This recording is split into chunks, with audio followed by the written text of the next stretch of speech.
Give me coffee in the morning, gotta have the caffeine. Wake me up, shake me up, dip me like a lassie. One sip, two sips, and I'm feeling so alive. Coffee in the morning, it's the best way to survive.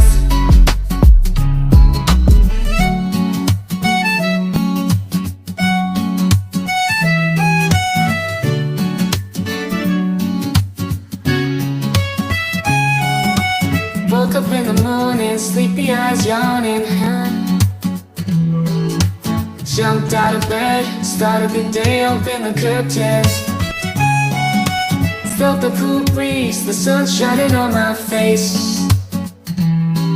But something was missing, I needed my job to chase. Give me coffee.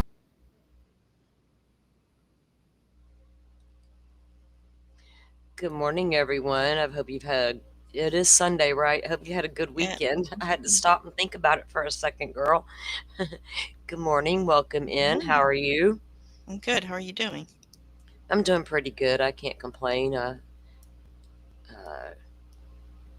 Did a show yesterday with Joe. And after that, I relaxed for a while and got some sleep. Okay. It was yeah. So did some resting.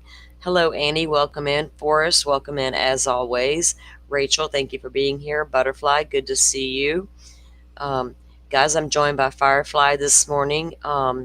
And our other special guest is Miss Shorty. Welcome in this morning. How are you? Good morning. Good morning. I'm well, thank you. How are you? I'm good. I'm good. I slept good last night and all the things, so I'm ready to go. Excellent. Hi, Firefly. Hi. How are you doing? I watched your stream last night on the top 10. Oh, Very good. Very good. I came at the very end of that, so I've got to catch that on replay for sure. It was pretty Um, good. Yep. yeah, that's why I It's was. it might be a little out of context if you don't know the trial, Salty. Thank you, but it's very much a hey. Here's a grab from here, and basically everybody in the chat was Well, like, "Oh yeah, this guy and this witness and yeah, Oh this yeah, moment." yeah. Yeah, yeah, and I Making kind of do know predictions. some of that because that's kind of like when I loosely followed it, I would see things, so I kind of know some of the players and the different things. But that is really one of the things I wanted to get you two up here for, was because you do know so much more about it, and give everybody a recap of where we are, how we got here, all the things ahead of the trial, which is going to start on Tuesday, correct? yes. Very good. It's going to be another busy week in true crime. Like, man, it's like all of a sudden, boom, here you guys go. Here's take your pick. So we've been covering Lori Vallow all week. We'll continue that again in the morning. Karen's trial starts Tuesday. I don't think Lori's will be done, but since I'm already doing it, I will stick with Lori until it's done. But we'll be going over to Miss Shorty's at night to get those recaps that she's going to be doing, and I'll have her tell more Yes. about that in a second. And then on, I think it's Wednesday, we have another Brian Koberger hearing coming up.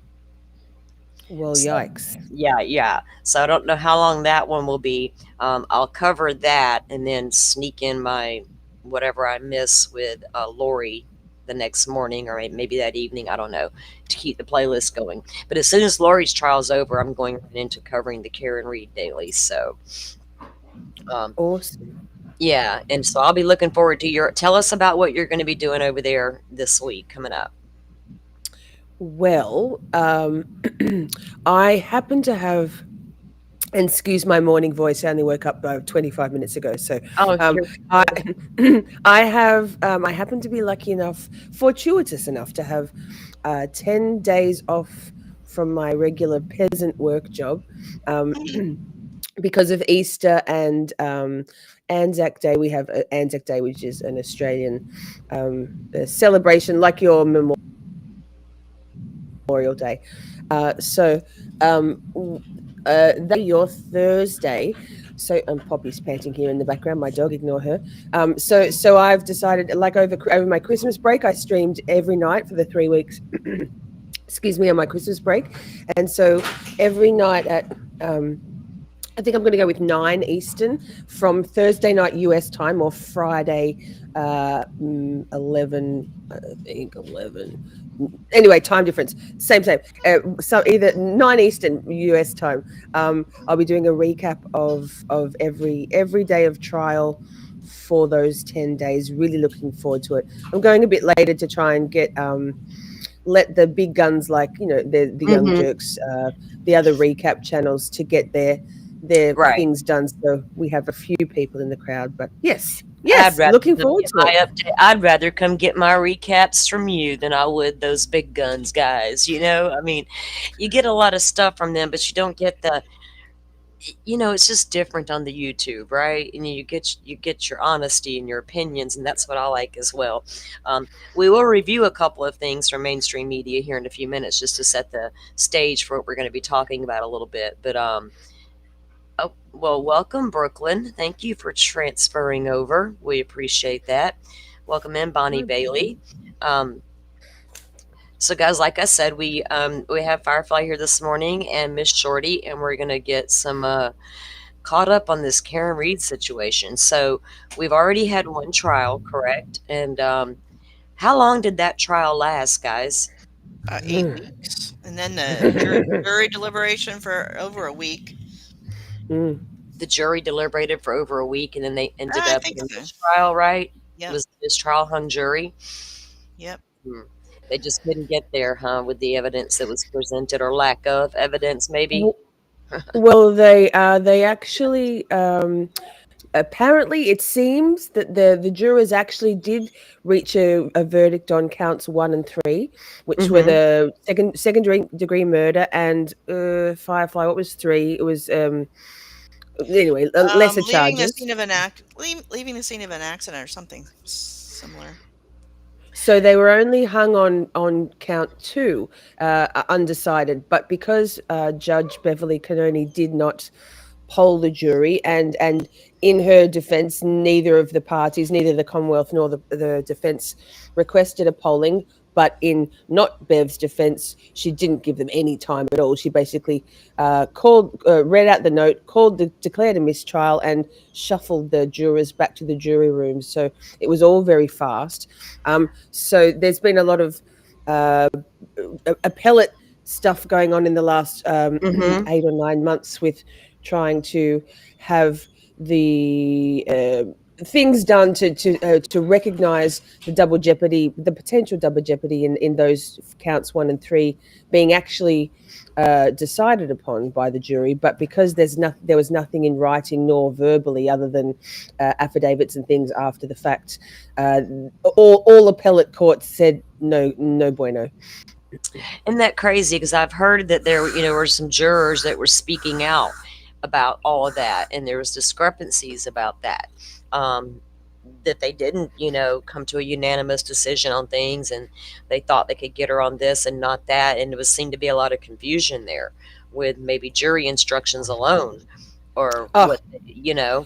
It yes, was. the jury instructions were they needed some of your dressing, Salty. They needed some salad dressing. They were gobbledygook, confusing, and the verdict slips themselves. There was the contention during the deliberation process that the defense called for the verdict slips to actually have a not guilty box to check on there rather than just guilty.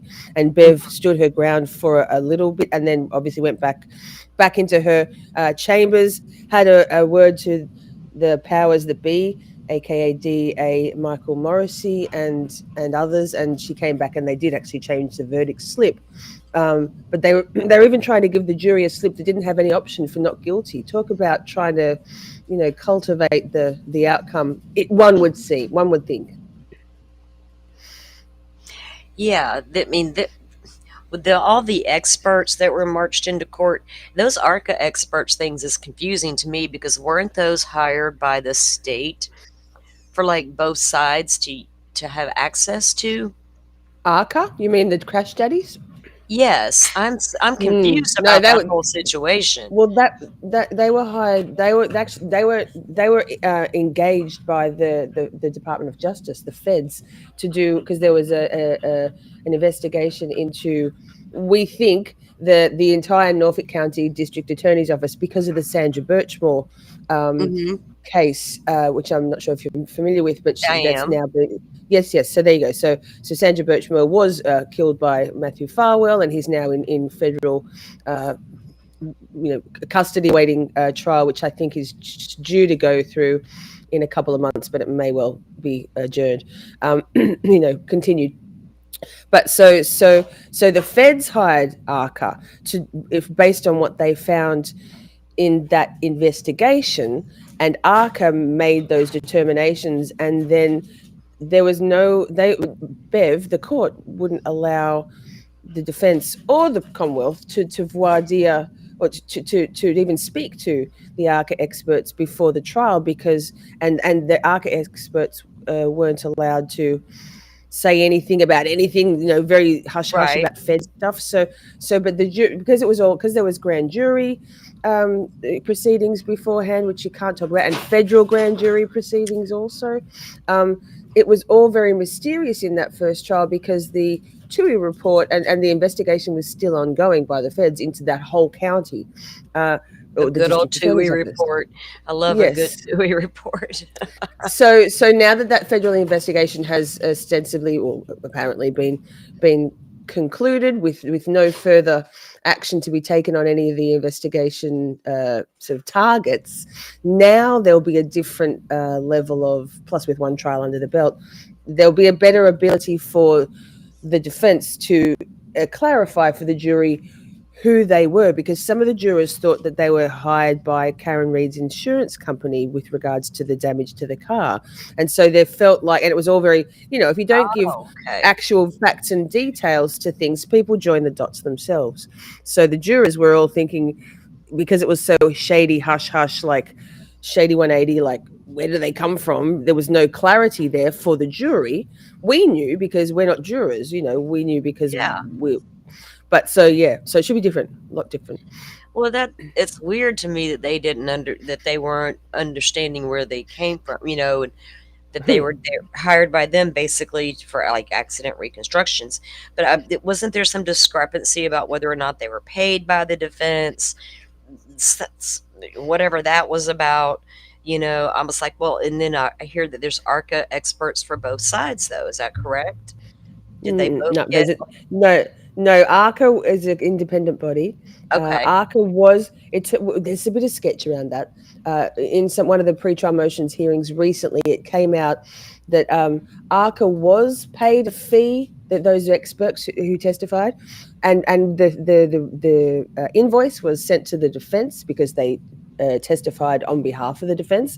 If Right. the results of the ARCA testing had been favourable to the Commonwealth case, I guarantee you they would have been summoned and subpoenaed and then paid Right. subsequently for their time. They were paid for their time to testify, but it seems, and who knows really how true this is, but it seems that the defense team weren't aware that they were going to be invoiced, and That was my and take. then yes, so Because I watched that hearing about that, and I'm trying to really follow it, but I was like, I'm not getting what they're saying here that the defense did wrong. It seems like a lot of, because there weren't clear things in the beginning that maybe kind of blurred lines a little, and there's not was there not real direction? Like, I don't know this judge that well. I know I've heard things.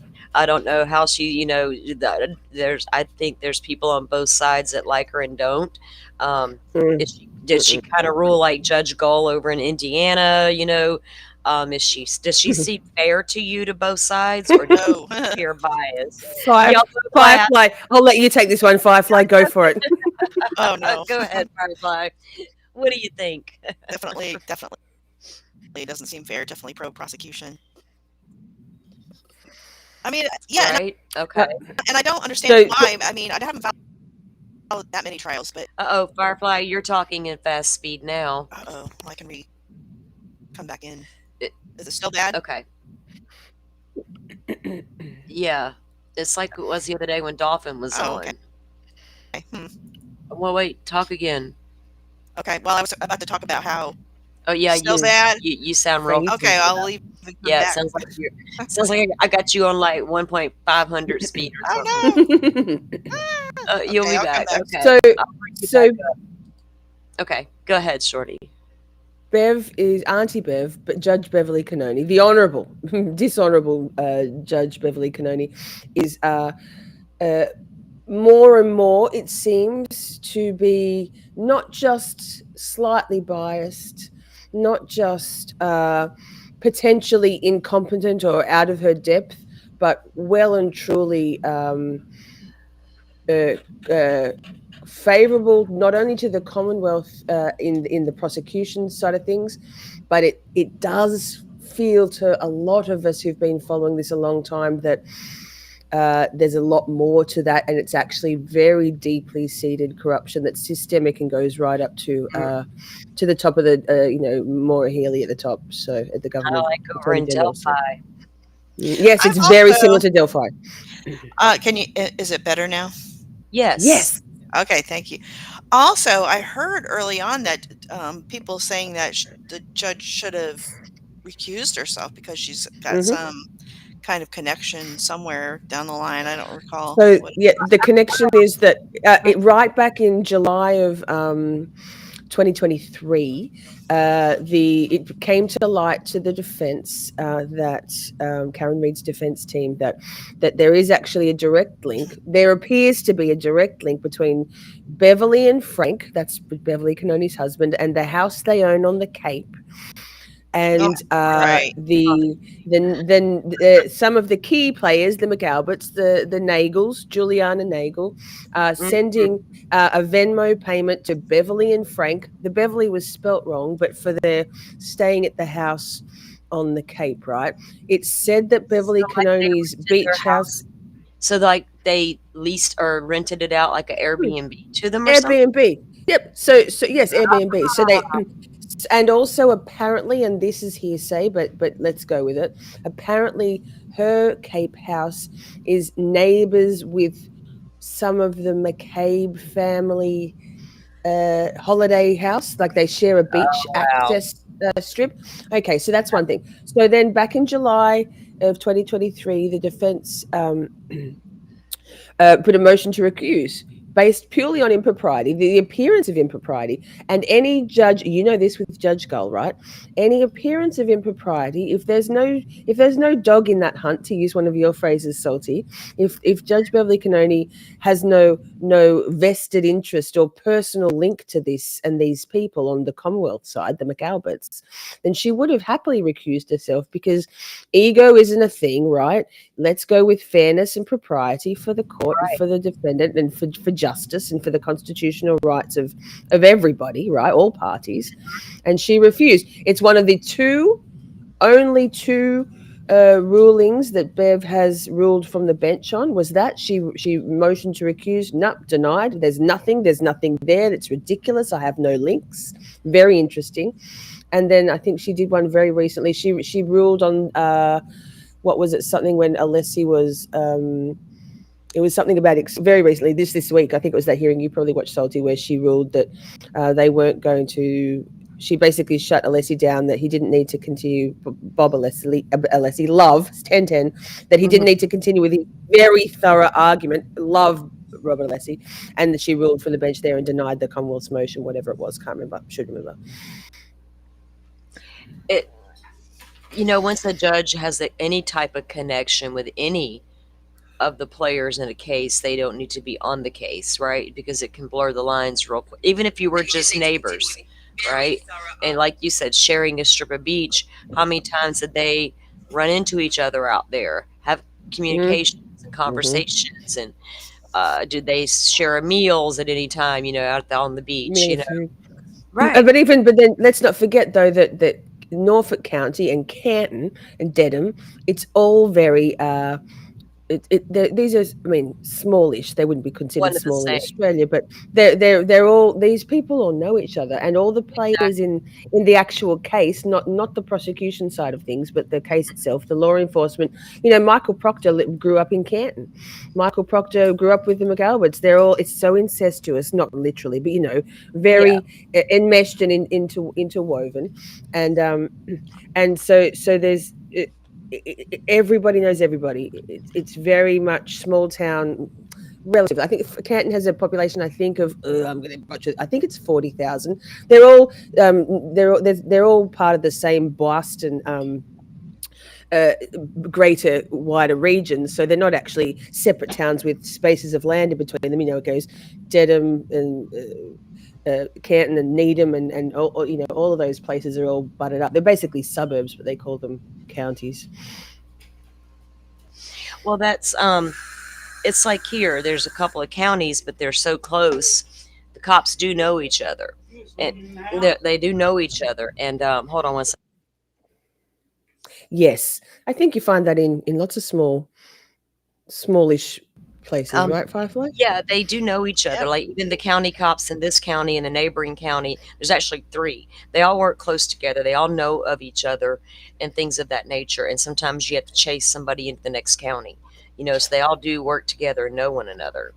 Um, and how deep will they go for each other, right?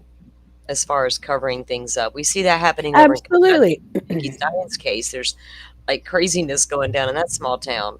We saw the shadiness going down in the Murdaugh thing, eh, and in this case, continued to go as it did.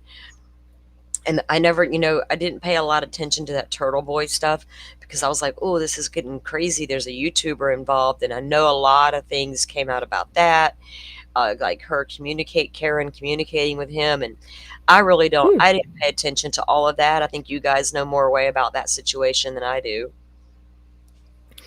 I mean, Firefly, do you? I do. I didn't get too involved in the Turtle Boy scandal stuff. I don't know. The more I hear So about it, I don't know.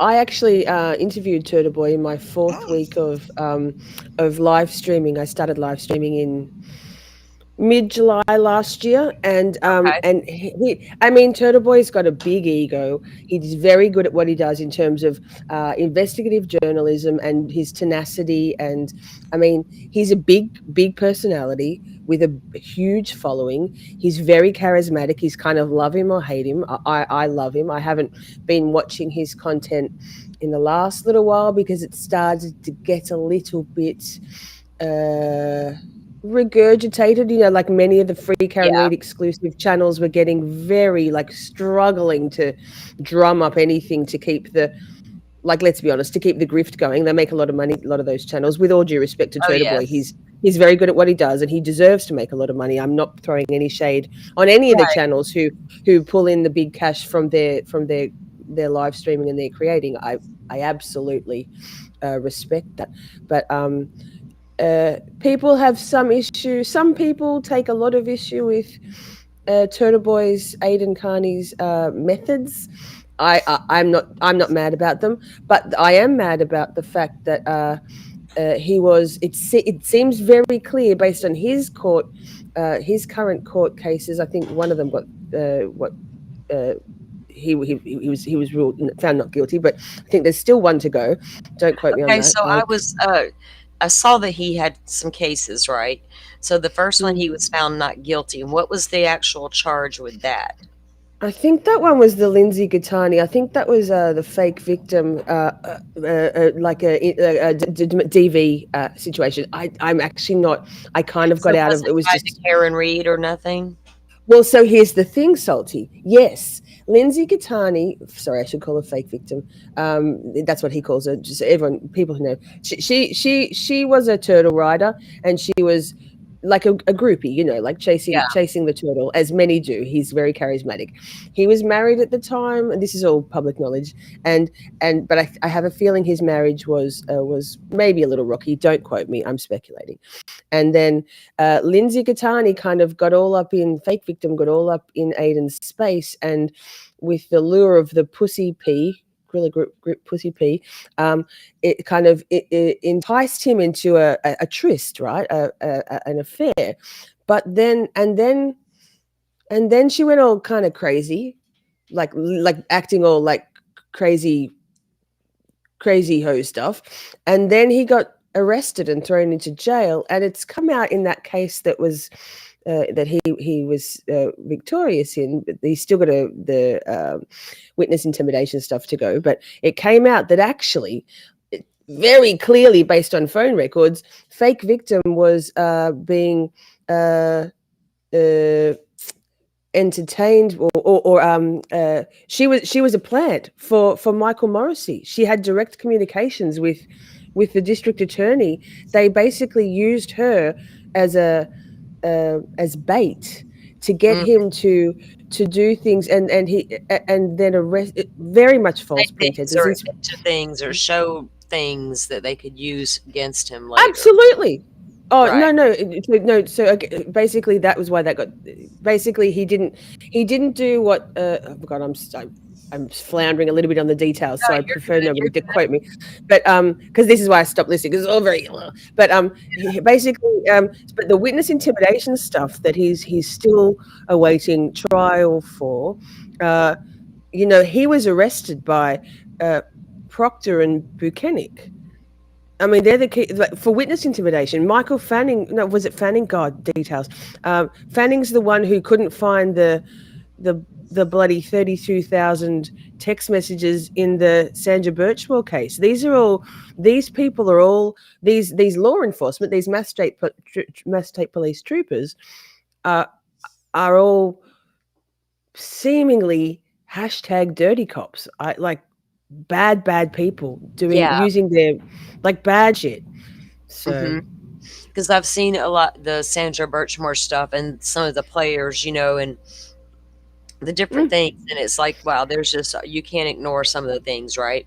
When these there's and there's another salty. There's another link. All of these cases in this county, all of them have a law enforcement officer as a now, key player in the right? victim side, not the law enforcement. Like either so, Matthew Farwell, Sandra Birchmore's alleged killer, 100% killed her. Police officer, Officer John O'Keefe, police officer Brian Albert, Boston PD. These are all. There's the blueness of it all, and then the shadiness of it all is beyond questionable, and it's all very linked in this very small. It's in this one county, Norfolk County. Yeah, and you know how much corruption they uncovered over in Suffolk County, where Rex Sherman was from.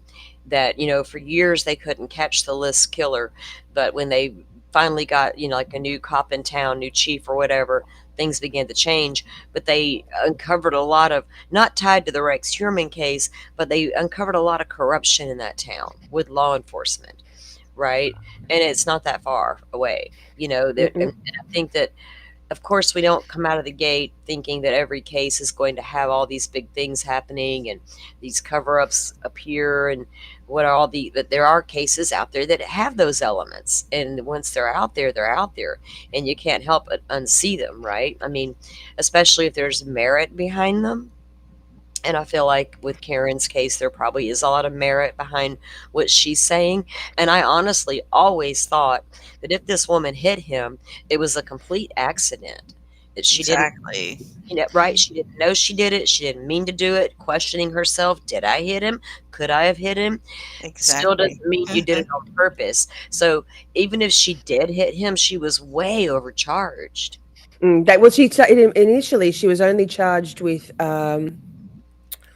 not the second degree murder. When she refused to take the plea and plead guilty, the Commonwealth doubled down and upped the ante and added on the second degree murder charge, because That's crazy. she did absolutely crazy. She was rearrested. They came to her home. The same mofos came to her home while she was wearing singlet top and sorry, like a a tank top and PJ pants, no underwear, and arrested her, dragged her into custody again to upcharge. Didn't give her attorneys, David Yannetti, any prior notice when they knew he was her attorney. And just to drag her through the coals, and all of this is, in my opinion, misogyny, corruption, and hubris, doubling down because a little slip of a woman who they assumed would be diminutive and just kowtowed to the charges and take it and take whatever she got, dared to stand up for herself and be fierce and mighty. And for the record, I believe she's factually innocent. I don't. The car didn't. There was the ARCA experts. Yeah, the physics doesn't add up, right? Physics, yeah, right, physics. Yeah, and don't forget the fact that she's an outsider. It's another case where she's just an outsider. They really despise her.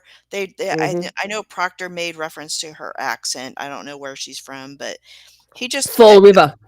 Okay. All right. Wow, you know every little detail. I But do. yeah, I do.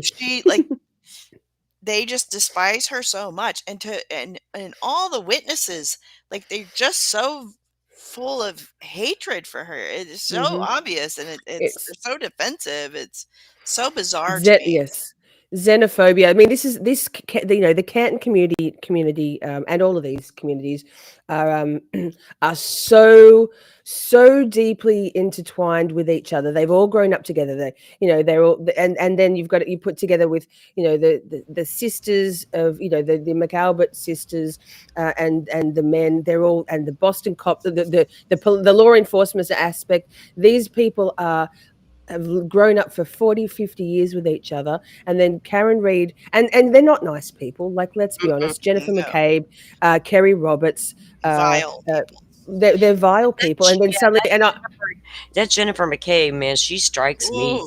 It's got some bad energy going. She's awful. So yeah, Jennifer McCabe is in our Shorty community, and I think you'll find most of the Free Karen Reid people, dare I say all, Jennifer McCabe allegedly and Brian Albert were basically the ones who made sure that Officer John O'Keefe's body was left out on the lawn long enough that he would die from both hypothermia and blood loss from his injuries, the brain swelling and stuff. Jennifer McCabe's, excuse me, long to die in cold search. Unbelievable. That effectively, that search at 2:27. How do you explain that? 2:27 in the morning. You can't. Let me ask you guys. That's because I got a little clip of her testimony about that.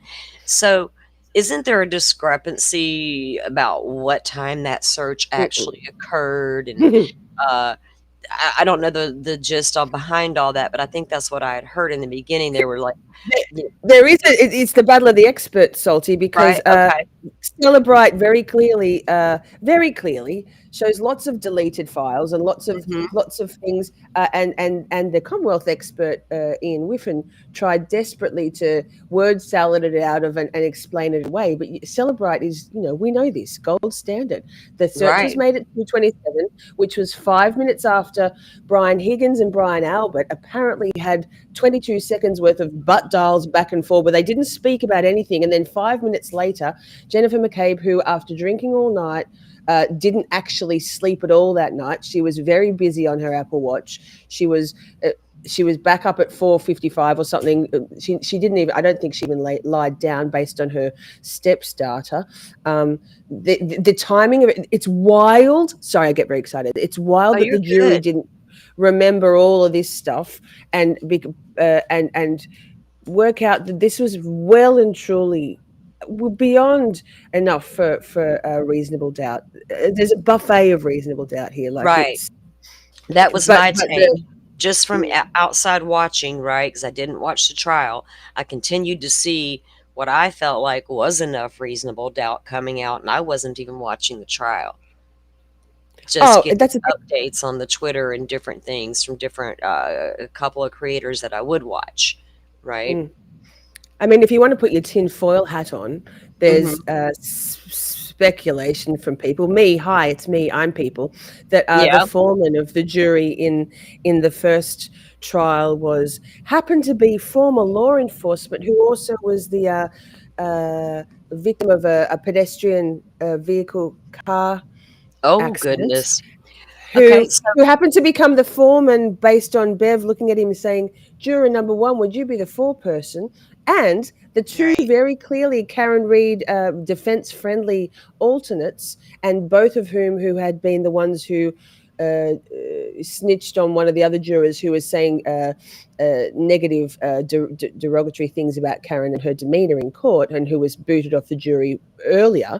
The two alternates who were selected out of a barrel with only two numbers in the barrel, Salty, and happened to be the two defense-friendly, the only two very defense-friendly jurors left in the jury. And then Bev goes to number one, sir, you can be the foreperson. And then he was the one that wrote all the notes that were handed to the court Is that when they were normal for the deliberating. judge to That doesn't sound very fair.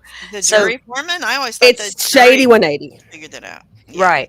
So let me ask you this. Now that they brought that new attorney on who was an alternate jurist from the first trial, do you think she helped them with jury selection? Because she's not a trial attorney as far as criminal defense attorney. That's not what her She specialty. absolutely her role, I dare say, was to help with the impaneling of the jury, Mhm. and she will be the one who gives advises the defense team that are going to do the examination. Examination of the witnesses. She'll be the one saying that won't land, that will land, that didn't land in the Right. first trial. Go this way. No, go take that one. Absolutely, and I'm like it's wild but brilliant. And she works for David Yanetti's practice now. She's part of the Yanetti law firm. So so there's no problem there. She's a Massachusetts licensed attorney, and Bev. There's nothing Bev could do. She could keep Bettero out, but she couldn't keep Victoria George out. Absolutely. Yeah, I agree. Bluebird says, sad I missed the last 12 minutes of your conversation. I'm going to go back and listen. I'm wondering if anybody else is not a fan of Karen Reed anymore after those docs and her OJ comment. I saw the comments. I didn't take them one way or the other. I got what she meant. She makes unfortunate commentary sometimes, but Well, sometimes. I still don't think You know what? I feel that in my bones, Firefly. Same. Hi. I say things that come out of my mouth. I'm like, well, shit. Like, well, Did shit. I just say that, right? And I'm like, well, I'm going to have to run with it. I say it live on the YouTubes all the time. Mhm. And I mean, going back to our conversation last weekend, oh no, it was this weekend, Jake's Friday, Salty. I actually think Karen Reed's probably neurodivergent. I think she's probably same as me. And so she already has that xenophobia other. And if she just says it, like Firefly says, she says some things. She says what she says, and she says it with conviction. She makes no apologies. And I think that a lot of that was the problem why Karen didn't fit in with the McAlbert crew, because she was an outsider both geographically. She's from Yes. a different county. I can't remember, Medfield, I think. Yeah, I forget what they called her. Something. What's his name describes where she's from. Yeah. The cop when he's talking shit about her in the text messages. No, but yeah, she's Fall River. That's her accent, but she's that's from right. one of the towns over. She's from a town about 40 minutes away from Canton. I can't remember exactly what it is. So many towns. So I think that was, and also these women, back to what I was saying before about those vile women, the Jen McCabe's et al. None of that. They're all like no shade on sort of stay-at-home moms and full-time moms. None at all. But Karen's a career woman. She doesn't have any children. Right. I'm sure she's still beautiful at 40, 45 or whatever she is. Mm-hmm. She was a very successful woman, independent financially, because she didn't need Officer John O'Keefe's money. She didn't. She has her own money. In fact, she was far more wealthy and financially secure than from probably John. So all of these things would have been piling up to these vile mean girls, and then to the men in the story, the Proctors, the MSP, the Canton PD, the McAlbert clan. Again, here's this is misogyny here. There's Yeah. so many issues. So judging Karen for the, yes, unfortunate things she says, and she said a few things in those docs. I haven't watched them, but I've seen some snippets, and I'm like, Hmm. "Ee," like, I've watched them. "Ee." Yeah, I've watched one. I watched one, I think, in its entirety a few weeks ago, and I've watched little bits of the rest. But it kind of reminds me, Firefly, of when, when anybody speaks out, like it's not anybody, but in cases where people do speak out, like Steve Gonzalez, for instance, you know how he gets attacked, and so anytime Karen Reed does speak, and I think you're right, Miss Shorty, she's kind of like us. She speaks her mind, and sometimes it comes out before she realizes it came out. And then what do you can't just take it back at that point. That's why for some of us it's hard. Like, do I? And then I feel like I forget I'm live sometimes, and I'm not just chit chatting with girlfriends. And I'm like, oops, did I just say that shit out loud? Oh well, it is what it is, right, Miss Shorty? We guys got to run with it now. Um, so I'm going to show a Unfortunately, I'm like, oh my god, why am I like this? Here we are. right. So this was an image that of John O'Keefe's arm that they presented at the first trial, and I thought this was a pretty good, a good image of the arm and of the courtroom itself. But so this is the injuries they're claiming he sustained when she backed over him. Um, so the arm was really the only thing that had injuries to it, correct? As far as like cuts on His the head. legs, Oh, other than his face. So he had no injuries on his torso, no bruising, no broken bones, other than his face. I think he had a fractured orbital bone. Officer John O'Keefe's face and head was black and blue. It literally looked like he'd been in a fight gone 10 rounds with Tyson. Both eyes with those bulging black eye brain bleed things. The back of his head had a massive laceration and I believe skull fracture. He had and then the arm, right? So the arm picture, it was for me when I first, I came into this trial, having listened to podcasts and having an inkling that Karen was probably not responsible for this, but willing to.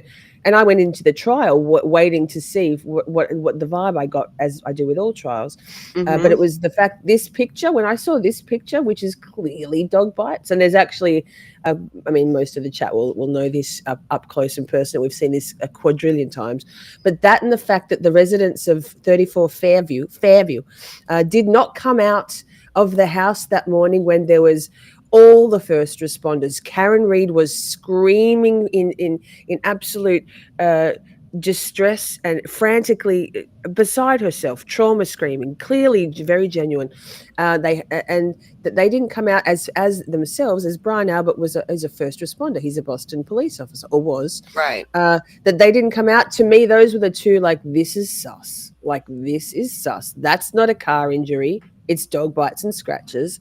And why didn't they come out of the house when there was someone dead on their front lawn? Uh, Exactly. Thank you. yeah. And as far as the injuries to his face, head, he would have had to have been bent over behind her vehicle as she hit him for him to sustain injuries to his face or head. Well, the bruising on the eyes is from the skull fracture. So if he Yes. Yeah. fell over Well, Yeah. and hit his well, head, then that would cause the bruising. I'm not. so yes, but also he had a cut underneath one eye. He had a cut on his nose. He had knuckle bruising on his right hand. It it the eyes, yes, uh, contributing. That skull injury, yes, but he also had in indicia of having been in a fight, of being beaten up. Not just there, because there were smaller injuries around that weren't on the front of his face, that weren't purely from the injury to the back of his head. Mm, That and the lack of injury looking like he was hit by a vehicle Yeah. nothing like below the waist, nothing below the shoulder even that would indicate he got hit by the car. And if you, according to Trooper Paul, the Commonwealth's accident reconstructionist, yikes, Ugh, yeah. those scratches, those Lexus teeth right there on Officer John O'Keefe's arm, because he had his arm outstretched, and so the tail light, according to Trooper Paul, inflicted mind you, a not yet cracked tail light, inflicted those scratches and bites on Officer John O'Keefe's arm, but didn't break his shoulder, didn't rip his arm out of its socket, didn't break his elbow, didn't bruise his arm at all, even though a 7,000-pound car vehicle supposedly did that. But also he held on to his cocktail glass, his rocks glass. Yeah. I mean, this is shady 180. Did he carry the rock glass into the house with him?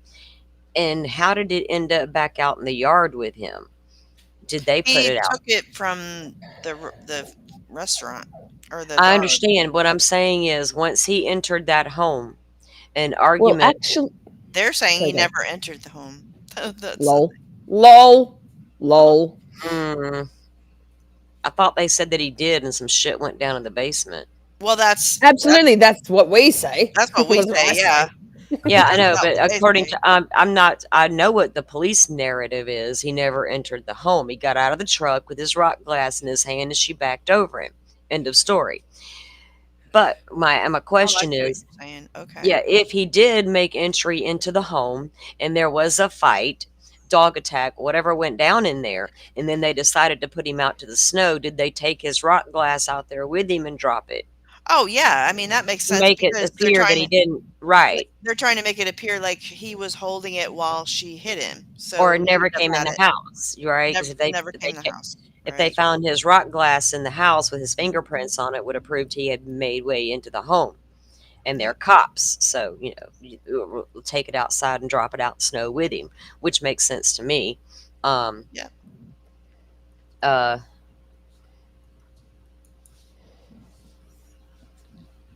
I was reading the comments. Sorry, Bluebird. Same. I'm reading some comments too. Yeah, everybody catching it. So let's look at a clip. Let me do this and get you guys' take on something here. So did they finally got even the extra jurors they wanted, I guess, or that something happening tomorrow with that, I think? Or are they completely settled and ready to go on Tuesday? I know the judge wanted a few more alternates, I think it was. So I'm not sure how that actually ended up panning out. Okay, let's see. So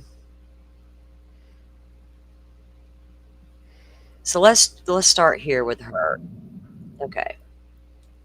And I'm going to put it on fast speed if it's too much. I don't know how fast these Boston people talk. I may not be able to deal with it, but we will see.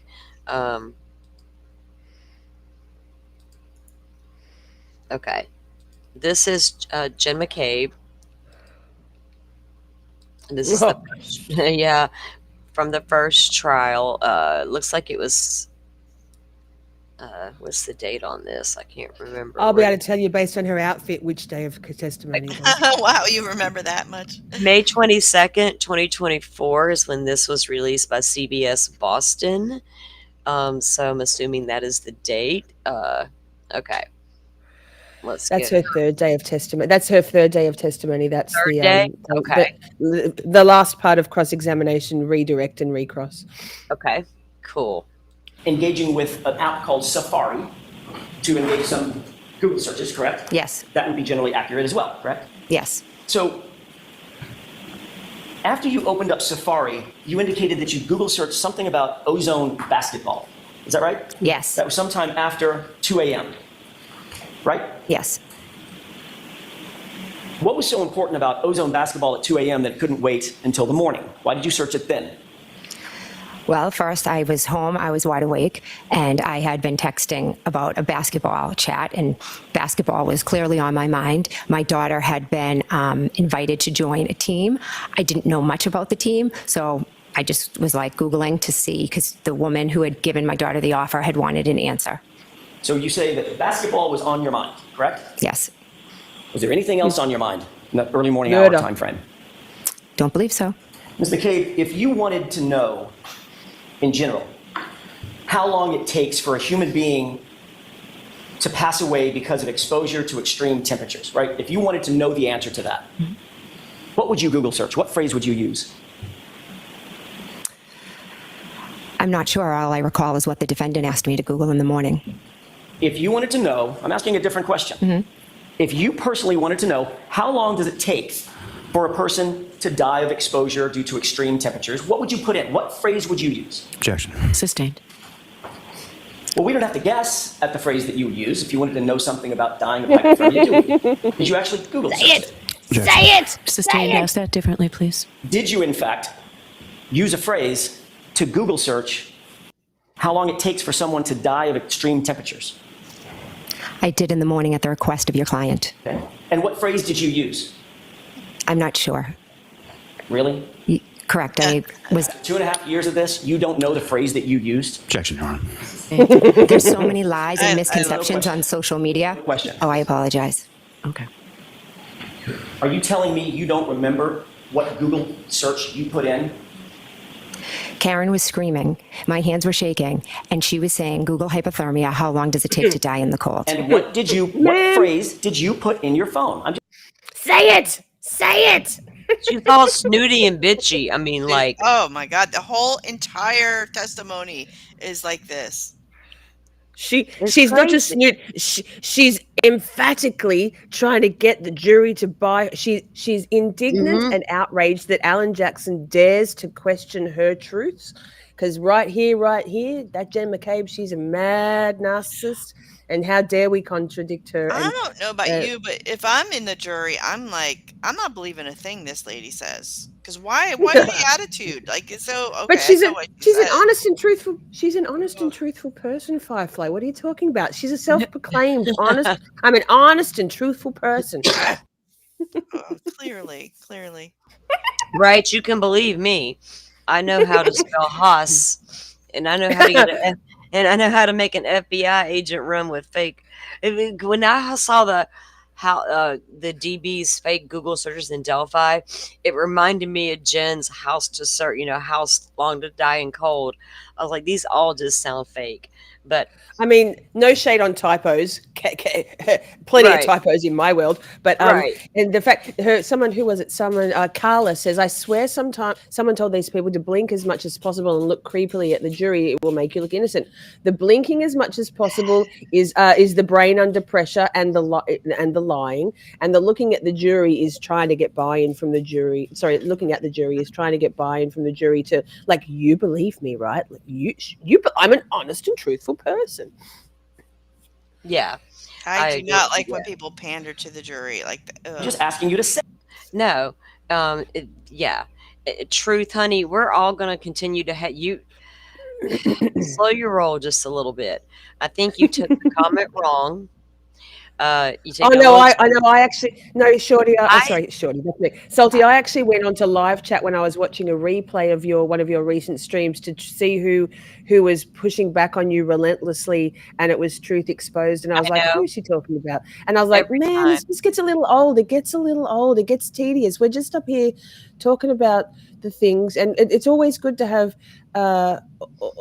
other points of view and perspectives. We still, in my community, and I believe in yours too, Salty, Yes, ma'am. celebrate like spirited discourse, but when it's just relentless, every comment with no concessions, it just starts to get a little sort of trolley, right? Sorry, guys. I'll be right. Of course. What do you think about Jen McCabe, Firefly? Jen McCabe, cannot stand her. I just took great joy in the fact that they tortured her and made her come back on Monday after, she had to go the whole weekend knowing that she had to come back for some Yeah. more. Just to continue that. So, Truth. Nobody, you said nobody complained when you said Koberger's hand looked like boxers bruisers. I don't even know if I saw that comment. Neither. It seems your statements are only contradictory if someone doesn't like them. Honey, it's not that, it's the way you come across sometimes, and you are very argumentative about every case. So sometimes I just got to where I just, you know, I let you say your things, but at the same time, we are having conversations, and a lot of times, I've raised pit bulls, so I've seen your comment about raising the boxers. I mean, a lot of us know a lot of things. We all have different things to bring to the table. We all have different experiences in life. And so this is literally conversations. And, it just, so come in with it as a conversation, not I got a fact that you guys don't kind of thing, maybe. Try that. And I appreciate her expertise in things, because she, with her background, but even, in court, you have expert witnesses that are opposing. People have different views, even expert witnesses. So it's like, just Oh my because God, you don't have they? all this background does not mean that you are 100% right. It is your opinion, and your opinion only. And I mean, she's pretty clear about that. That's her opinion. So. Yeah. And I agree. And also credit where credit's due. Like, she did say, "I'm not an asshole about it," and I agree. That's fair. But it's kind of relentless, and you'll notice not many anybody else comments back on it because, like, yeah, it's like, what's the point? At some point, you work on boxers, okay? So, like, physical rehabilitation with boxers, the people, not dogs. Okay, I get it. But what's that got to do with John McCain or John O'Keefe getting hit by? Okay, let's get back to her thing. I got so fucking confused. Would you show me it? You literally don't remember? Again, she was screaming, Google hypothermia. How long does it take to die in the cold? How about? And I picked up my phone and I started Googling. And you literally, to this day, right now, under oath, you're saying you don't remember that phrase that you used. Objection. I'll allow it. Is that what you're saying? I'm saying that at her... Do you remember it or do you not, Ms. There is McCabe? no That's a simple love lost question. between these two. That morning, I don't remember specifically right. what I Googled, but I do know what you've put out to the social media. Yeah. But she don't remember what she typed in, but she remembers what he put out to social media. Why don't you remember what you typed? I don't know. she just didn't want to say it. She's just Right. pushing back. Right. She's being sort of oppositional defiant because Yes. that's embarrassing for her. I mean, Turtle Boy has merch. Turtle Boy has Hostlong to Dying Cold. I have one of the t-shirts. Like, it's hilarious. She's been dragged over that for 18 months. Well, even, and it also it shows complicity. It shows like Could you call her a hostile witness? Okay, hold on. Hey, guys, hold on 1 second. Truth. Stop. You say, I know what the fuck someone looks like when they've been beat with the fist. Guess what, honey? So do I. So do all of us. I grew up in rural America. I got a huge fucking family. We got a lot of boys. They fought. I know what it looks like. You don't even want me to go into detail. And also what my uncle did to my stepdad for no fucking reason. Now I know what it looks like. We all do. I don't think it's like a mysterious thing. So I can pull even Paul O'Keefe said when on his very first he was the very first witness of cab off the ranks in the Commonwealth witness list. He said it looked like John had gone 10 rounds with Tyson. Like, it did. The first responders were in their first sort of reports to the hospital. Said it like their first thing. It either looks like it's been a domestic. It looks like he's been beaten up. Yeah, and in truth, we agree with you. But I feel like you're thinking that we don't agree with you, or that we're feeling like we're pushing an innocent train here, and we're not. I am, but that's fine. Yeah, I mean, I'm saying I think we all have feelings toward it. And even if Shorty wants to go all in, she's already watched the first trial. If she thinks innocent, that's great. But it's say, for instance, I thought guilty as sin. But, you over here with, we get it, hun. Just don't be so aggressive about it. That's all. We just want good conversation. But we do agree. It doesn't look like somebody who was beat in the arm, now maybe in the face, confused as to what you mean. Do you think Karen Reed did hit him, or do you think he was beat up in the house? Like, I'm confused about that part, though. Somebody asked also, can Jennifer McKay be declared a hostile witness? Now, hostile witness Couldn't doesn't she, refer to their or demeanor on the stand. Hostile witness refers to don't want to if she. testify? Yes. So basically, if a witness, for example, let's say the Commonwealth does not call ex disgraced former MSP trooper Proctor. Just say they don't, because he's just too detrimental to the Commonwealth's case in terms of credibility.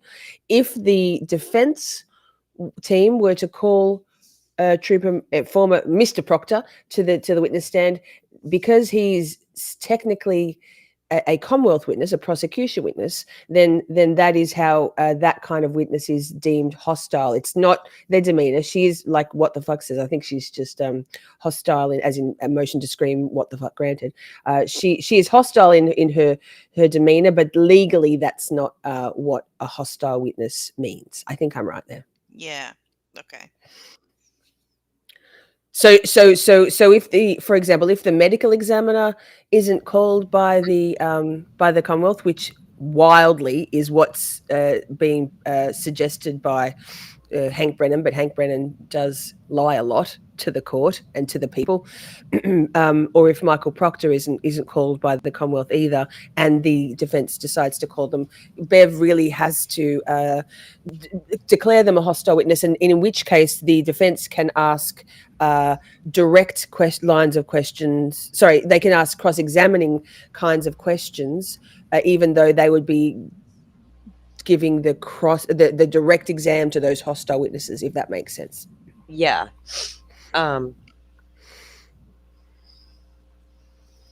You saw his hospital pictures. I think a lot of us did.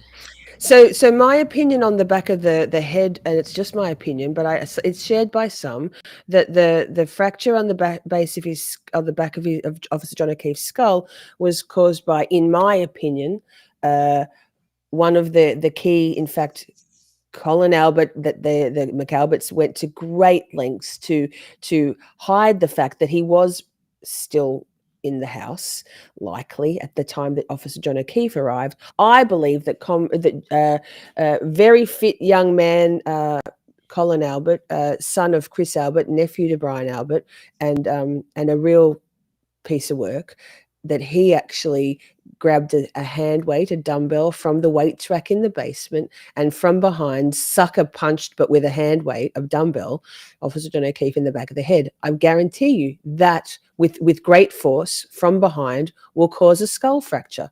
So 1,200 pounds of force. I'm not sure how that correlates into human action, but I guarantee you a hand weight across from someone with using all of their fury and swing and their Right. would cause that. That's my speculation. Well, and that's true. I mean, that's a lot of force. You can do a lot of damage, really, a lot of bad damage, actually. Think of a heavy, like, think of a heavy hand weight, not just a little 5-pounder, but a 30-pound hand weight or more in I mean, it certainly didn't happen because of him falling backwards on frozen ground. Like, come on now. That's not what happened. Truth, were you the one talking about the bullets expert yesterday in the Delphi show about how the woman couldn't pull it as hard enough as the man? You underestimate the power of some women, honey. I mean, I'm not saying women are as strong as men, but there's women out there stronger than a lot of men. So it all depends on the woman. Every time I restart, it's like, no. Yeah. How about this? Hoss long to die in cold. Does that sound familiar? Yeah, it's been everywhere. Why does that sound so familiar? Because you put it out in social media. Well, I haven't put anything out in social media because I don't personally have social media. I'm sorry, Turtle Boy did. So if the world happens to know it, that's not on me, is it? I guess not. I guess not. Hoss long to die in cold is what you put in to the Google search, right? If you say so. Is there a reason that you don't want to admit to that? Absolutely not. It's a simple question, right? No reason. So say it. What Google search did you use? Objection. Sustained.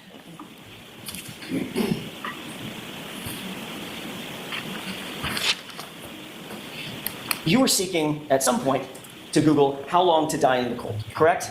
Correct. And you made a mistake and mistakenly typed long to die in cold, correct?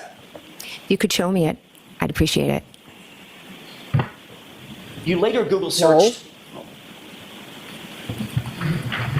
May I approach, Your Honor? Yes.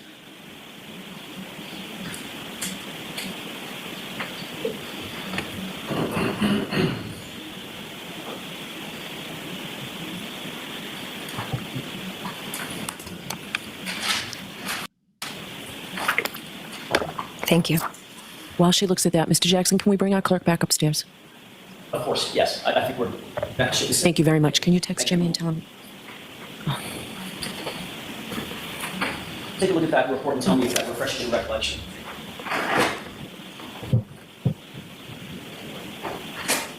Yes, it does. Does that appear to be an accurate page from a Celebrite extraction from your phone? It does. Your narrative. May I have that? Oh my God, Jennifer. I'm sorry, may I approach? Yes. May I have that? Yeah, that narrative word. Did you see the actual search phrase? Does Yes. that now refresh your recollection? Yes. But I'd like to have this marked as next in order. Exhibit, please. Is there an objection, Mr. Lally? No, Your Honor. Jim? Yes. Yeah. May I? Yes. What is that, Madam Court Reporter? I'm sorry. Thank you. Thank you. Move to publish this, Your Honor. Okay.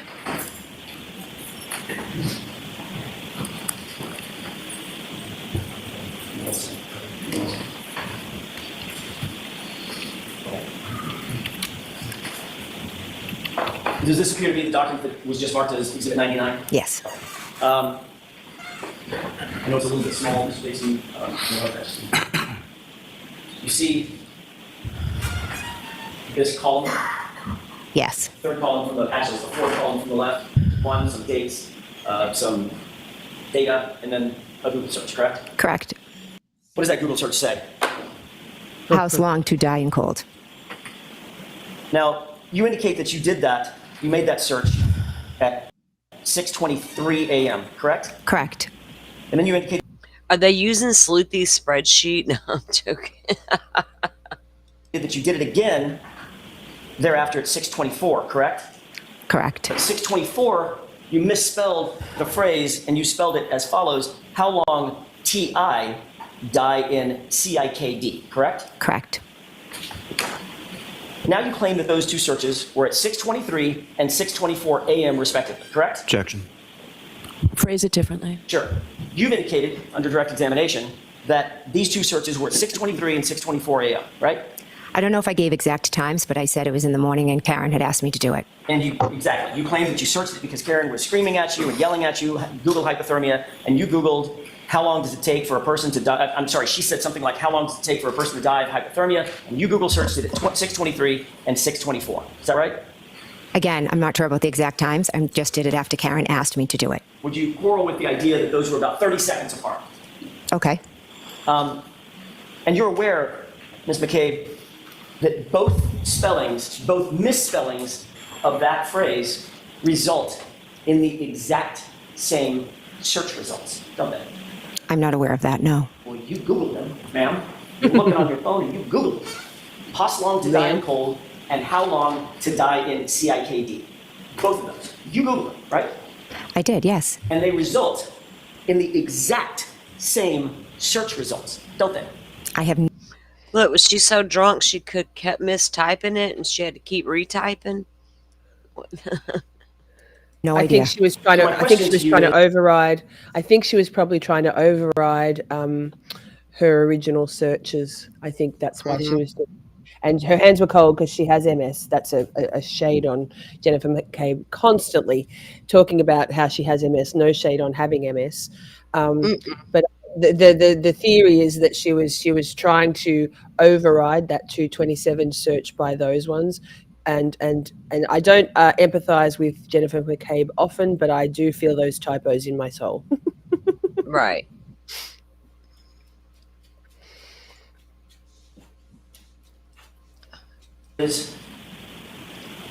Why the two searches? She was standing next to me screaming, shaking my hand. My hand was cold. I was trying to Google it. Obviously, maybe whatever came up first didn't make sense because I had some misspellings, so I did it again. So Hoslong to die in cold results in articles concerning dying of exposure, doesn't it? We never got the chance to read it. Well, you're the one, when you say we, who's we? Karen and myself. Well, you're the one holding the phone, Ms. McCabe. Correct. So you're looking down at your phone and you see exactly what comes up, correct? I don't remember exactly what came up. Well, what came up was something about dying of hypothermia, didn't it? That's what she asked. So why do it again? Why do it again, Ms. McCabe? You have the result. Why the second search? I cannot answer that beyond telling you that my hands were frozen, she was shaking me and screaming at me. And you see the time, let me scroll up, please. According to the Celebrate data, you see this first search that says Hoslong to die in cold? I do. What's that time? You've got the, it's right over at 2:27 AM or PM? a.m. Ms. McCabe, you made that search at 2:27 a.m. because you knew that John O'Keefe was outside in your sister's lawn dying in the cold, didn't you? Absolutely not. I did not make that search at that time. No. Realized the next morning, Lol. after John was discovered, after 6 a.m. So Jen McCabe, it's her sister's house, right? That they were actually at. Yeah. Okay. Albert. Okay. that you had an incriminating. And she's married to the cop, right? Albert. Nicole Albert is married to Chris Albert. Jennifer McCabe is married to Matt McCabe.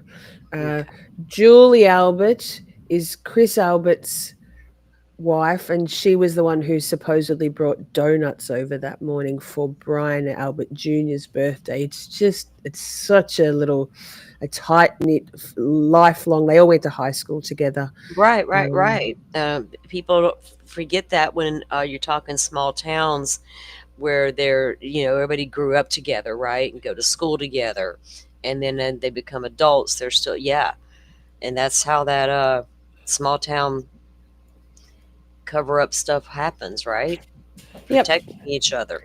And sometimes you don't think a lot of eyes are going to be on you, which makes it easy to get away with until there are all eyes upon you, right? Then it starts to come out. And also, sorry, Salty, No, just you're on good. that. You're good. Also, I think back to that where she was upcharged. Karen Reed was recharged. Her charges were upped when she didn't take that plea deal. I think I don't think they ever expected this to go to trial. I think that it was all going to be like under the rug. And when Karen Reed got some kick-ass defense attorneys and defiantly said no, when the TUI report. Just so many things. So I do believe that this all snowballed, pardon the pun, because apparently it was snowing that night, according to Adam Lally, blizzard. If this had all gone the way it could have easily just have been no contest by Karen Reed, but she refused to she's not that kind of woman, Right. She stood her ground, and the Commonwealth have dug in, and then because of that turn of events, unexpected outcomes, these key players who just assumed that this would all just be a little, it turns into this giant thing that now they all have to die on that hill, and the fallout is epic. A lot of people believe that they were going to try, and they, being the 34 Fairview residents et al., were going to try and say that Lucky Loughran, Brian Loughran, the snowplow driver, hit John O'Keefe with the snowplow, but then when Karen said that she had a cracked tail light, they pivoted, they being probably Jennifer McCabe, and instead of going with Lucky did it, oh, perfect, Karen did it, and we hate Karen anyway, so let's pin it on the girl. And Right. So it was no, I don't think it was any huge mass conspiracy from the get-go. There was a few perfect storm Right. things with Michael Proctor being brought in. Like Michael Proctor was actually finished for the day. He was on the night shift. He was on the overnight shift. He clocked off at 7 and was still brought in to be the lead investigator, even though by the time he got called, it was just after or just before 7. I think it was just after, and I he thought I had heard direct. that. So I mean, there's so many things that the incompetence of the Canton PD with their solo cups and their leaf blowers. That's I just was about to incompetence. And say, hun, when mm, I started seeing that part come out too, I was like, I really started side eyeing things at that point. Because I was like, I've heard them try to justify why they did that. And I'm like, no, I've watched a lot of CSI stuff over the years, and I'm just not down with this solo cup situation at all. It made no sense to me. nobody is. But Excuse so all those things sort of just all added up to be, and suddenly here we are in a second trial. I mean, I even believe that the Commonwealth expected and hoped for Karen to be acquitted, and then they could say, oh well, jury got it and, wrong. We did what and we could. And so they prosecuted, were right? looked Nobody. into, right? Wasn't there an investigation launched, and they did conclude that there were some really bad missteps as far as collection of the evidence type thing goes? Wasn't I don't that think. I don't. No, I don't. I mean, like Bev has denied the witness testimony of an expert who to testify to the fact that that this was a very poor investigation from the get-go, not just the MSP Michael Proctor side of things, but even from the jump. And in cases, like that's a common thing in other jurisdictions for an expert to be brought in by the defense to yeah? say, look, this was a shoddy investigation. There is reasonable doubt just right there because there's no chain of custody. The collection of evidence was wild. There's no Mhm. Officer John O'Keefe's clothes weren't booked into the evidence locker for about 6 weeks. I'm probably misquoting that, but a long time afterwards, the swabbing of Officer John O'Keefe's garments, they didn't send the garment, they just sent the swabs in one container to the forensic testers, with no identification as to where those swabs were taken from, and Mm-mm. nor the original source. Like there are so many things, and Bev said we don't have that in the Commonwealth. We don't have. I've never seen this before, where an expert would come in and testify to the credibility of the investigators or the investigation. It's kind of wild. Well, and that's the thing. We can't allow um, shitty investigations as far as crime scene analysis, collecting evidence, doing their due diligence at their job. We rely on those crime scene investigators to get it right because they're the ones that have to go in and collect this evidence. Yes, officers go in and see evidence, point it out, put their evidence markers down. CSI comes in, they may see more along the way. I just watched a thing about this the other night, how they develop these scenes, and things have to be done to the T, right? And you have to have your chain of custody has to be there, all your training has to be, everything has to be right. Because anything off with your crime scene investigation could kill your whole case. You That's know, why the integrity of the investigation itself and the procedures and the chain of custody, all that stuff is so important, because if you can't validate those things with chain of custody and using sort of benchmark procedures, then how can you convict somebody for a crime on those things? And that's what I think the defense is going to go with more than the third party culprit defense, because I mean, let's be honest, the lead investigator Michael Proctor has been dishonorably discharged. He's been fired, and because of his clear bias against Karen Reid, and that in of itself, I mean, if the lead investigator had tunnel vision and took it very personally about the defendant, then that in of itself is no yeah, good. that guy bought, I don't know what his trip was, but he sure had one. Well, Michael Proctor, his sister Courtney Proctor had Colin Albert, who I posit was the one who inflicted that fatal wound on John's back of his head. Colin Albert was in Courtney Proctor's bridal party. Now, he's the son, right? Of Right. He's the nephew of Brian Albert. He's the son the of Chris and nephew. Julie Albert. Okay. The Okay. uncle. Yes, So yes. so he yeah. has a tie there with that. Okay. Oh, there's so many ties. It's so Yeah. completely enmeshed and It's like I've interwoven. said, even with here, if you have a horrific crime go down, the chances of everybody not knowing everybody or knowing somebody connected is crazy. Working together, going to church together, grew up together, high school together, lived next door together, down the road from each other, hunted together. There's all kinds of connections through these towns. And the other thing is, like the initial, like the police officers who from Canton, no, wait, the ones who interviewed the residents, the people who were at 34 Fairview that night, they didn't even separate them. They were all spoken to together in the the Oh, living hell area. no. So you can't even like they got their stories straight, it seems, and but even if they didn't, how can you rely on the witness testimony and the reports Like generated from that? crime scene investigation 101, you separate your witnesses. Absolutely.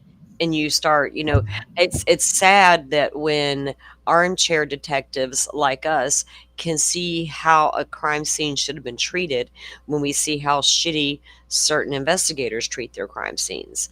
Like even in the Delphi case, the girls were covered with sticks, whether those were odinous sticks, rune sticks, whatever fell out of the tree, placed there on purpose to conceal the bodies. I don't care how the sticks got there. They were on top of your victims.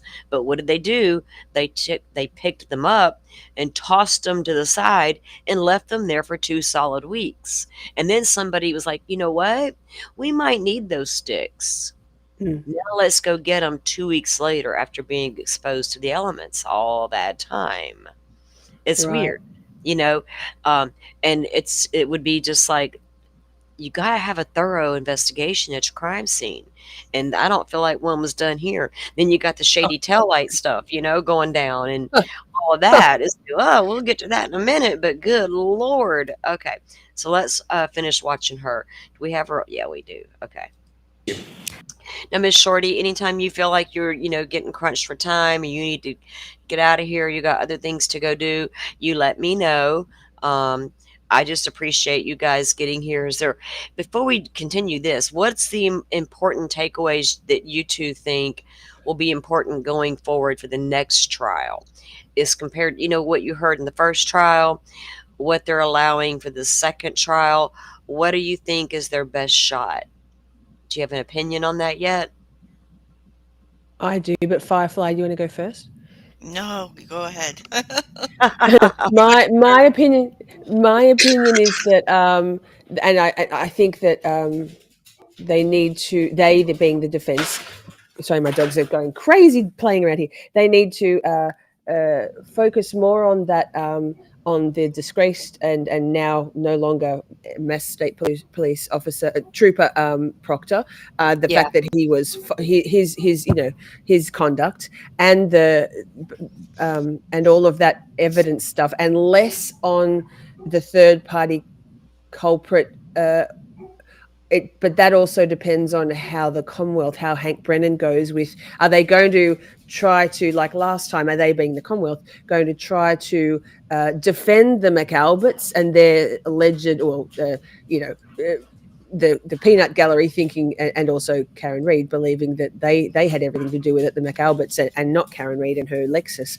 But I think the biggest thing probably will be, all witnesses and testimony aside, I think that it's going to be the closing arguments by the defense, which is the most important. I think that Alan Jackson's closing arguments last time in the first trial were poetic and beautiful, and very eloquent, very dramatic. And given that, I mean, they only had an hour, 60 minutes each for their arguments, which is nowhere near enough for a bloody 8-week trial. But I do think that the defense, whoever delivers those closing arguments, needs to really bring home and remind the jury about reasonable doubt Yes. I and think that about, I heard a news report that they're going Absolutely. to have the different attorney do closing this time, not the same yes, attorney yeah, no, last. no. So we've heard that Alan Jackson is actually going to do the opening statements, not David Yannetti, and our community is thinking probably Bob Alessi might do the closing arguments. Yeah, But we shall see, because he's very law professor-esque in his yeah, teaching style, and very likable. I mean, I love Bob Alessi. yeah. So I guess that's my sort of short answer there. We shall see. I have grave concerns about Hank Brennan and Beverly Cannoni together, because I don't trust either Mm, of them, and I'm Yeah. concerned about how deep does this systemic, how deep does the corruption go? Are these just vile people who happen to have been thrown in together? Is this is this some sort of impropriety based on an Airbnb on the Cape, or is there a lot darker side to this, and will they being Brennan and Bev together, do some nefarious things just to get this Oh, conviction? we had those same fears, unfortunately, and it appears that that was the case with Delphi, between the Yep, same prosecutor same and the judge, right? same, Um, very similar. very, very similar, right, as what I'm seeing, and from what you're explaining, it sounds exactly the same. Um, and we know a lot of times judges do tend to lean toward prosecutions, but a lot of times we see very fair judges out there as well, that hold both sides to the fire. But Mm. when you see a judge that really continuously nonstop leans heavily handed toward one side, that's not a good look. No, the interesting thing is that Beverly Cannoni was a public defender, albeit reportedly a pretty crappy public defender. But she was a defense attorney, not just a prosecutor. So it's interesting. So that suggests to me, I mean, she's clearly forgotten her roots, Yeah. and it's just so much here, Salty. There's so much that Yeah. It's you going know. to be an interesting trial because, like I said, I had planned to watch the first one, but there was so much going down at that time with Koberger and Delphi. I was like, there's so many cops involved in that case, and this Turtle Boy guy, and all these drinking cops, and I don't know what the hell's going on. So I'm just going to watch it from the ones who are covering it. What, you know what I mean? So that's what I was doing. Um, so I'm really interested now that it, ended in a mistrial. I was like, well, damn. So now they're going to have a second one. So I definitely want to watch. But like I said, I won't be covering the first few days because of the Lori trial, but we'll be doing our recaps over there with you at night. And then once Lori's trial ends, which I honestly don't think it's going to go much longer. It can't go too damn long. In the morning, we're going to recap where we are now with Lori's trial, what witnesses we heard from this week, and what witnesses we have left to go, and maybe get a gauge on things. But I will be starting to cover Karen Reed right after we do that, and we got the Koberger hearing coming up on the 16th. It's got a lot to pack in, and we appreciate you guys coming in and hanging out with us and being part of the conversation. In truth, even you, we appreciate your conversation. Sometimes it just feels like your little, you know, everything we say, but we get it. And I don't mind stopping and addressing your comments. You know that, girl. I've done it many a times. I don't take offense. As long as you don't take offense, we're good. It's just sometimes, yeah. Do you ever agree with anything we say? Let me ask you that. I get if yeah, I agree. I love spirited discourse. I love having, like Britt Ketchell said before, open to learning, and that's how I go into every trial. Is let me see, Oh let yeah, me see. I'm Drew's willing gonna to be bring it. persuaded. She's gonna bring it. She's not gonna come in all bored. Oh, she's gonna come in with it. That's for sure. We've gotten used to her over here, for sure. All right. Well, we'll add a little Truth, more of this. like Go Truth, ahead. I want you to come into my chat sometime. You could stir, you'll be a stick in the hornet's nest of a very free Karen Reed based community. I'd love to see it. You're very welcome. I will welcome you with open arms, and we will entertain your contrarian standpoint. Yeah. Absolutely. Yeah, Miss, I've dropped your link in chat earlier. I'll get it back in there. Hold on, sorry. Also, Micah just said, sorry, I'm interested. Micah said, at least we know that with Laurie, the jury won't be deliberating for long. I know we're not talking about Laurie, but I mean, Salty, at the moment, you're a little concerned that the state haven't landed the plane yet with the conspiracy, right? Yeah, they've got talk about it, but they haven't shown any like Evidence. excuse me, my sinuses are draining so bad this morning. Oh, truth exposed, we won't block you. I swear to God, I'll tell my mods in fact, motion to scream what the fuck granted is in our chat now. She's one of my mods. She'll see you and we'll keep you there. I won't block you. Yeah, We really don't block anybody. I might do the same as Salty and say, hey girl, but no, come on in. yeah, I love it. yeah. Make I us don't, think. I We don't like block it. people either. Oh, thank you, thank you, Forrest. We were both doing that at the same time. Uh,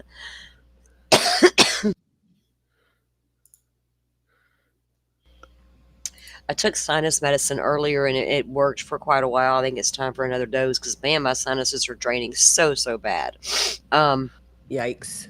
I know it's horrible. It's like I thought I was over it, but it woke me up like before daylight. I woke up with it just like going crazy. I was like, oh man, come on now. But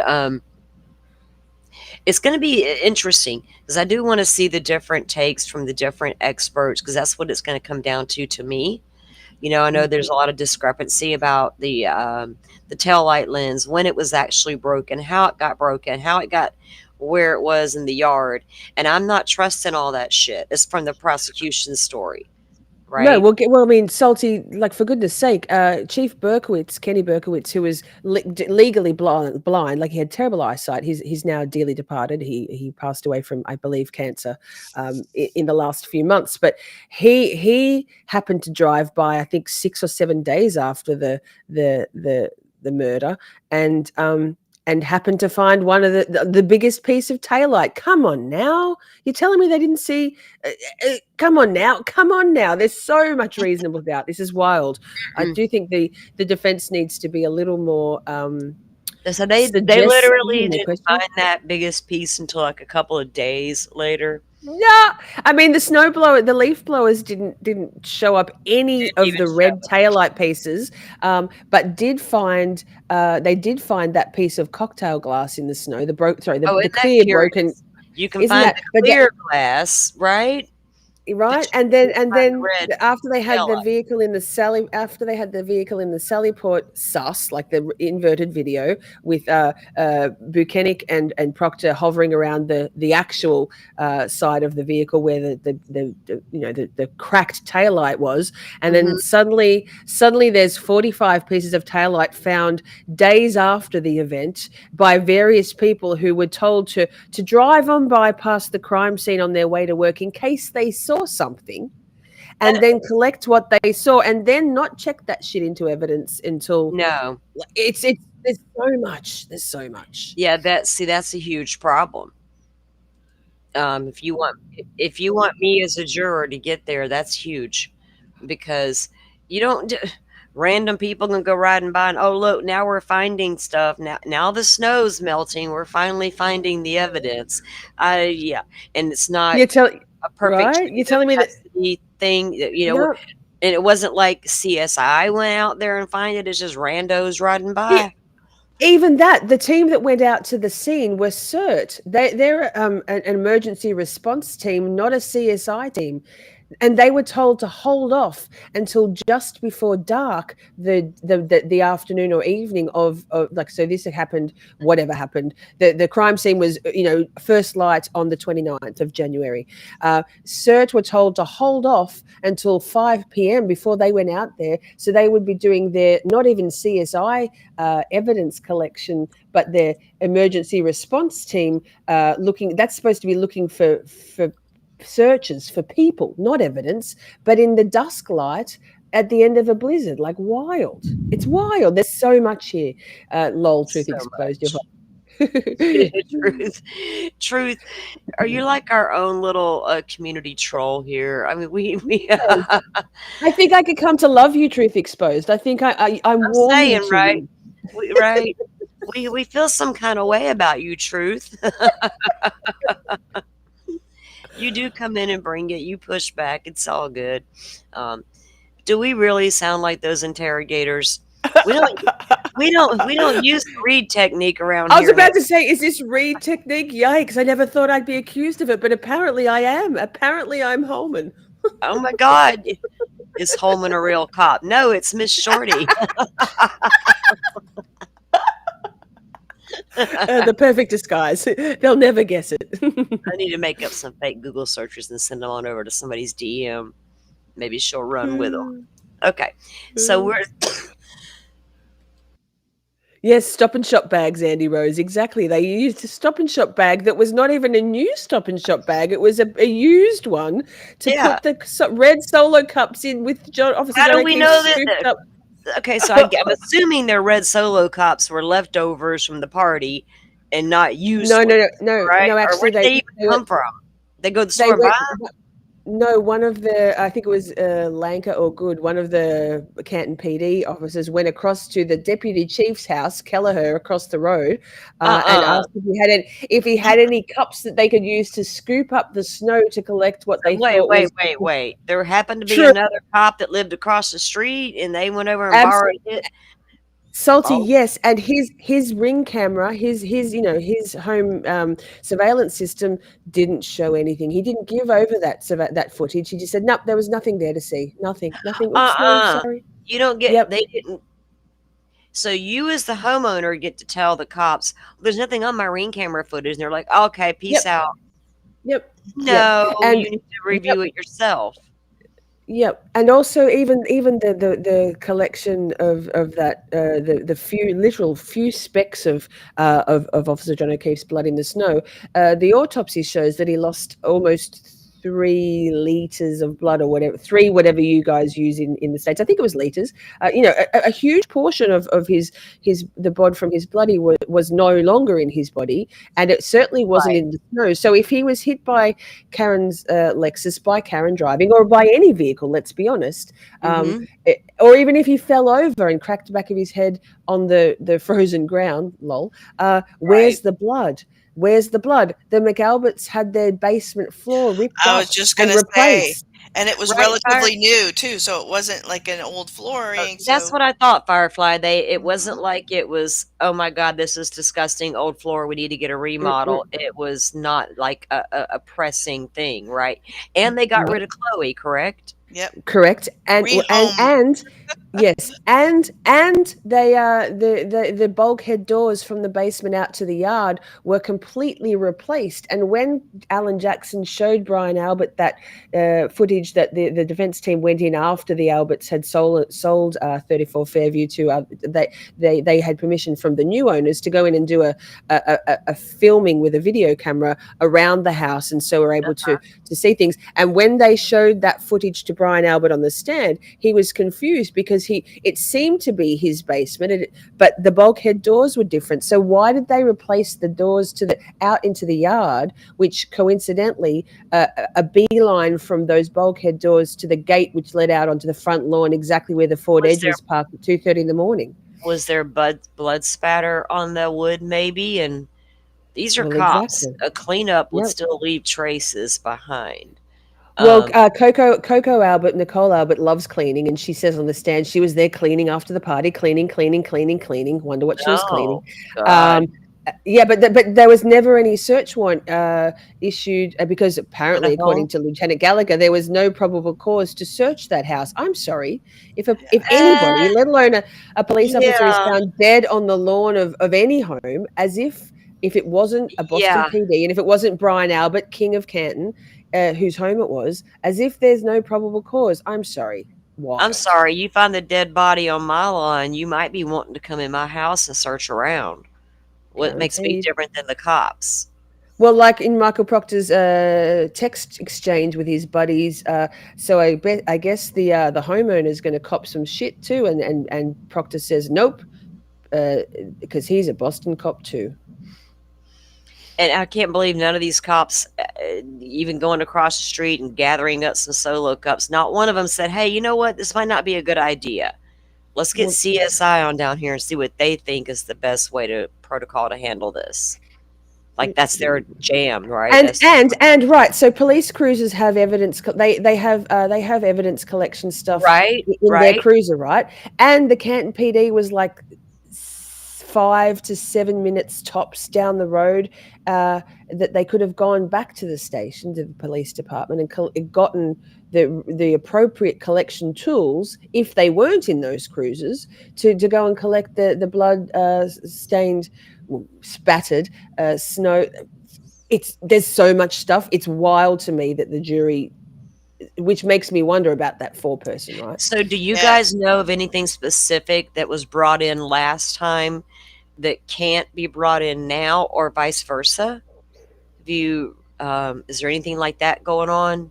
That can't be brought in? Not that I know of. Well, there's been some interesting stuff. So Dr. Marie Russell, who's the defense expert Oh, for the dog stuff, the Chloe stuff, his injuries to Okay, his arm, yes. she testified. She was voir dired at the time and testified, um, uh, in the first trial, and then the court, Bev, requires, she was, her testimony was challenged a second time. I mean, she's already testified, so the Commonwealth are trying to exclude much of the witness testimony from the first trial. At this stage, even the ARCA experts, they tried to exclude the ARCA's experts' testimony.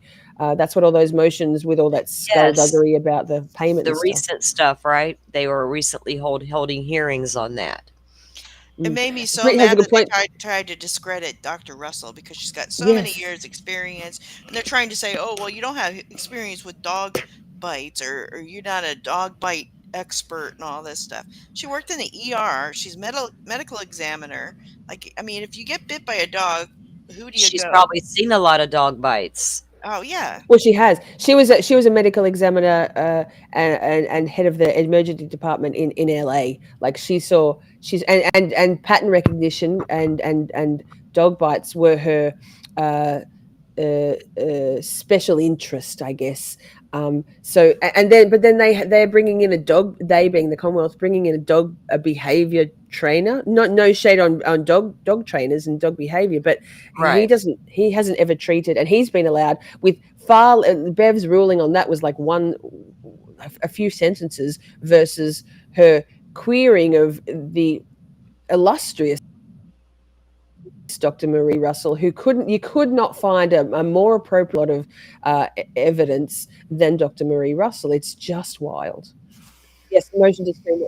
Now, did they say they rehomed? Now, for those of you who don't know, Chloe is the dog. I think most of you know that. So the homeowners owned, that the defense claimed caused those injuries to John's arm. Now, so was their purpose behind rehoming Chloe? Didn't they state Yes. she was dog aggressive? Is that She what was. She'd been with she'd been with the family for 6 years, right? Both Nicole Albert and Brian Albert refer to Chloe as it on the stand. Find me a dog owner whoever refers to their beloved family pet as it. She Right? was I was about aggressive, to and say she was. that's very strange to me as a pet owner. Period. A dog's in my Yes. cats. They're So not they it. rehomed Chloe, lol, over the rainbow.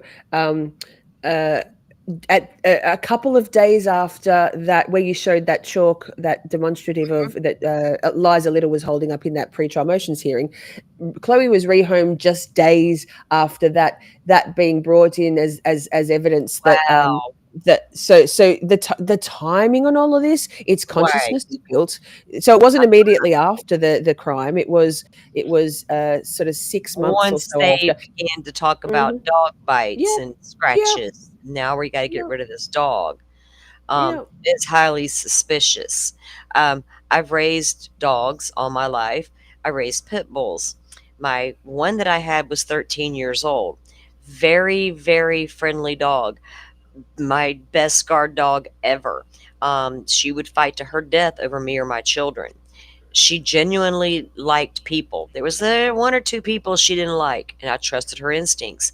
But this was not a very animal friendly dog. We had to be super careful. Even my friends, Yes. don't come visit and bring your dog because you may not leave with your dog, right? It is what it is. You were warned.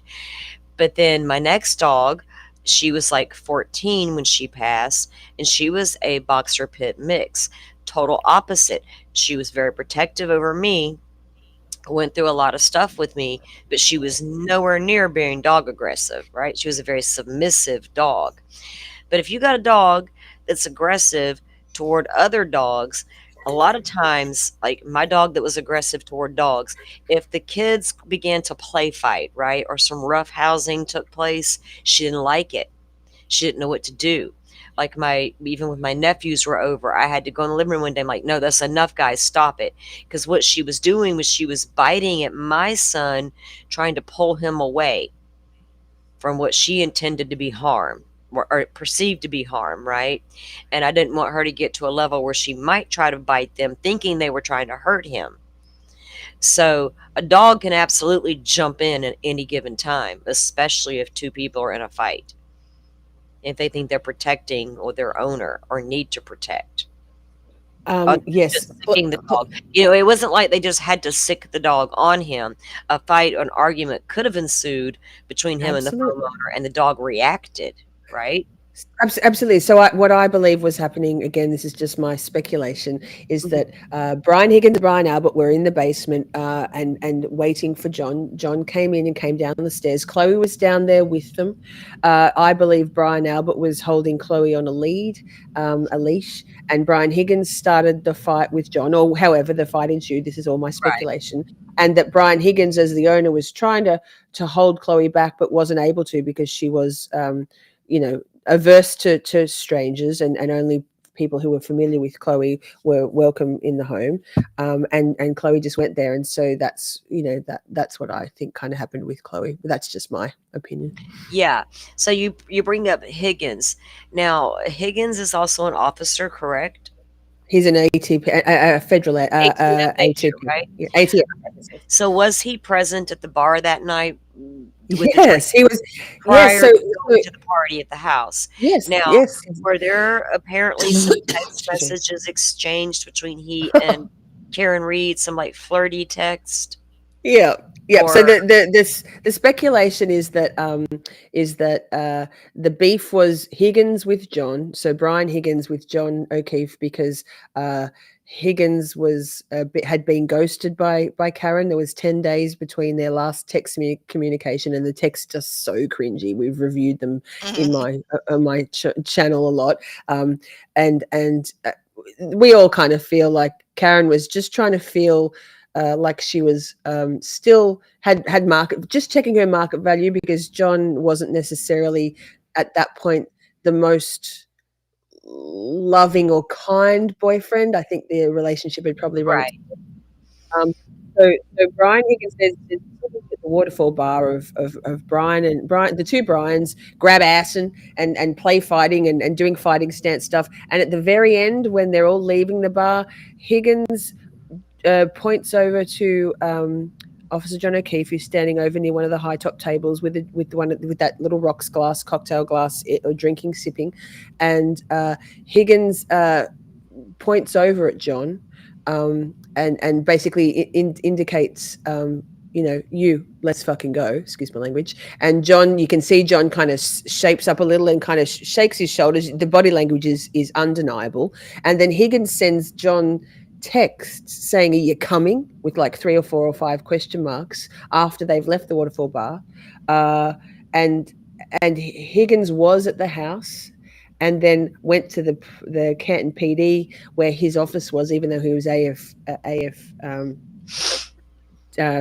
always forget that. Anyway, police. His office was there, and then moved cars around. There's just so much sus stuff, but yeah, I believe that the fight was men fighting over a woman, right. and That's what my take would have been, was it would have been like some words were exchanged about your girl. You know what I mean? or your girl was messaging me, or whatever, could that have been the premises for whatever started there? Um, I can see that. Crazy. And Truth says Higgins had a plow on his vehicle.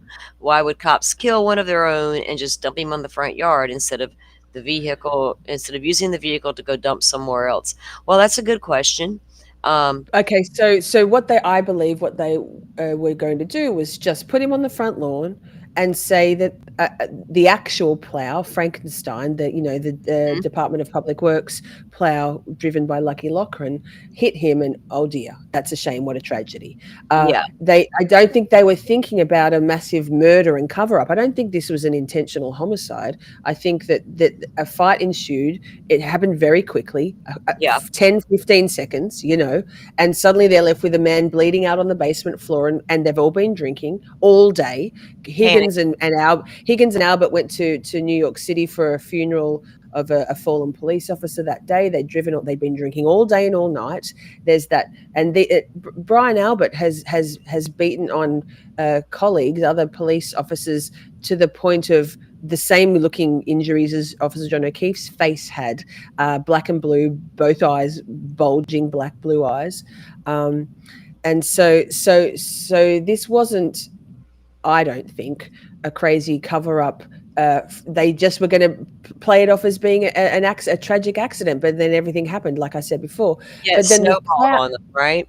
yeah, the plough is an interesting question. So Higgins, in his testimony, says that he ploughed the driveway as a joke when he first got to, because he arrived first from the Waterfall Bar to 34 Fairview. However, there was only a very, very light dusting of snow at that point. I think there's always a utility in a lie, particularly when it's testimony. I think that he did plough the driveway or the area, but he ploughed it after they'd put John's body allegedly out onto the lawn from that side gate with the Ford Edge, owned by Brian Albert, parked in front to shield the view of what they were doing from the street. Happenstance said that Lucky Lochran drove past and saw the Ford Edge in front of the yard on the street, so he couldn't plough, but he didn't dob them in because he knew the Alberts, and didn't. There was nobody there the first time he did his first pass earlier in the night, and then by the 2:30, the Ford Edge was there, and he couldn't plough there. I think Brian Higgins used his plough later to plough over any footprints and stuff and car tracks before the proper heavy snow started to fall early, basically when the first responders were all there. Yeah, because I had always heard that there was a blizzard that night and things of that nature, but that didn't really start to roll in until much later, after the alleged accident where Karen drove away. It was already snowing and things, Yes, but it was the light blizzard dusting. hadn't rolled in yet, right? Right. I have many locals in my community, local Norfolk County residents, and they say the snow didn't start to come down heavy until basically when that body cam footage is starting to show. So it was only a light dusting all night until it started to come on down as a proper blizzard at kind of 6, 7, even at 6 o'clock in the morning. The footage shows just a little bit of snow, a powdery dusting. Right, because I kept hearing there was a blizzard and all these things, and I thought, why are all these cops going to the bar drinking during a blizzard? Isn't that kind of dangerous? Like, I don't live up there, I don't have blizzards, but I think I'd be at home in a blizzard. But then I began to realize it wasn't a full-on blizzard until much later, hours later. And then Adam Lally went to great lengths to prove over and over again by eliciting testimony from his witnesses, the early, the first responders, to say time and time again that there was a lot of snow. Yuri Buchanan testified that the snow was up to his waist, which it never was. It was by the middle of the day or whatever time it was. It never was. It only ever went up to sort of shin height, unless Yuri Buchanan is a midget, and so his waist is everybody else's knees. It's just ludicrous. Yeah, it is. And oops, I thought I did the wrong. Truth says intent would be extremely hard to prove. Yeah, Which is why it's wild that they upcharged it as second-degree murder, because that's intent. murder. Now, are you speaking of intent on the alternate suspect here, the alternate scenario? Um, because I think the only way to prove that is to be if you believe what caused John's injuries. Truth Exposed says earlier, even if Karen did hit him, I don't think there was harmful intent when it happened. I No. don't think she meant to do it. So that's the intent they're talking about.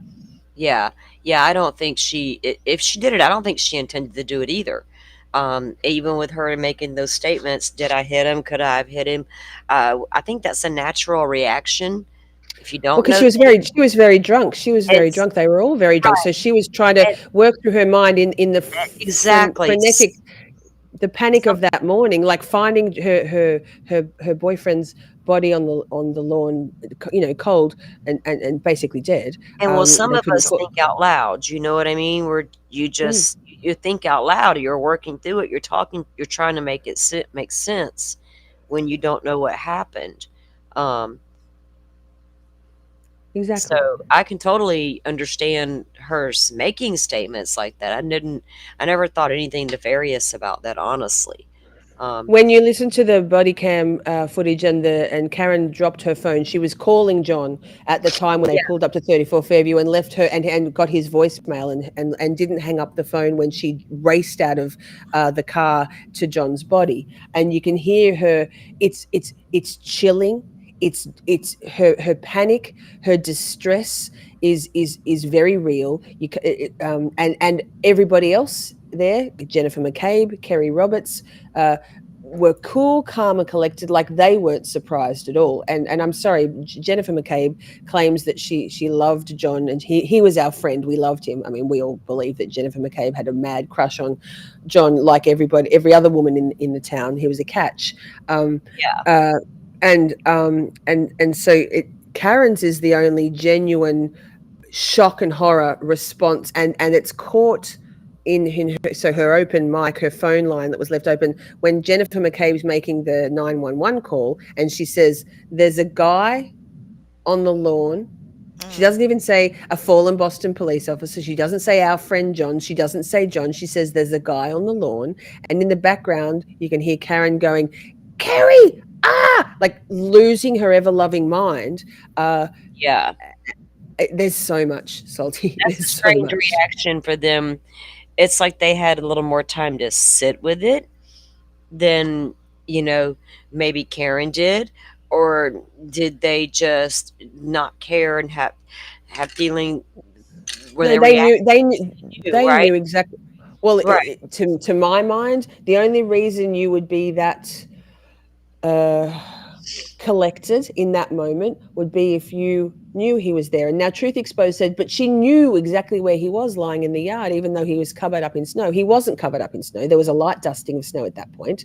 Um, uh, uh, and actually, if you listen to the cross-examination of Jennifer McCabe, and we covered this last night in my Villains and Idiots show, this particular point, Alan Jackson, like Jennifer McCabe was driving, Karen was searching desperately. Jen didn't want to go back to 34 Fairview. She stalled and drove back to they went to the One Meadows, to John's home first, and did all this stuff, just dragging it out to make sure that Hosslong to dying cold, that the hypothermia would set in, that he would be dead when found.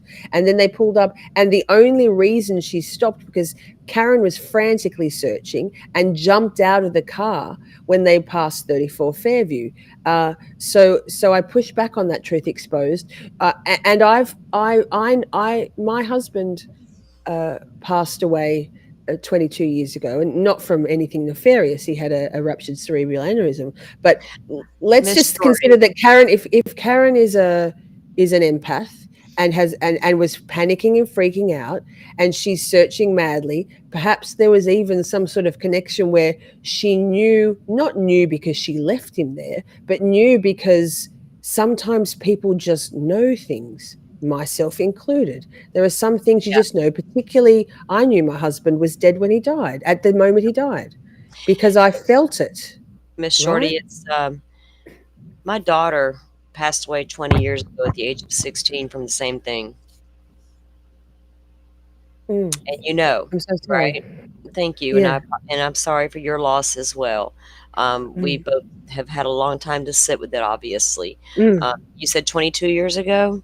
It was, 20, 23, 22, 23. I'm not sure. I should know. Yes, yeah. 2003. This March was 20 years for me. So, I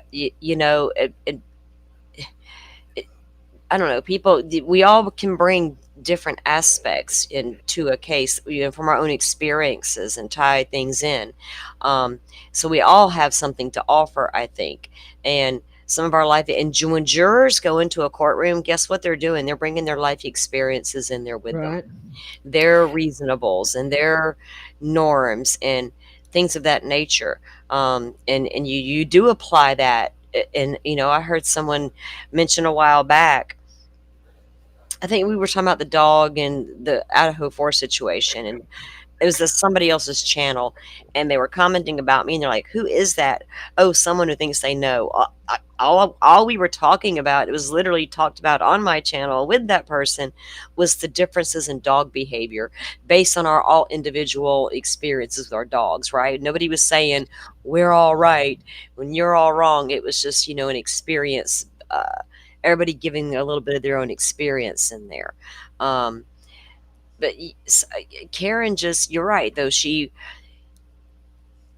You can't fake it's really hard to fake being genuinely concerned or caring when And someone's if you're, and if yes, and if you're an empath and you're and you feel other people's feelings and energies, exactly the when I personally hear, and a lot of my community also, when you hear that open mic, that voicemail, and it is haunting, it touches you into your soul. It's very hmm uh, it's palpable, and you can't fake palpable. Same as, when we watch defendants who testify in their own defense on the stand, and we're like, come on now, and they do their fake crying, or you don't feel it. But when things are genuine, people who have that propensity, that ability to feel others' energies, feel the authenticity of uh-huh those emotions, and you cannot fake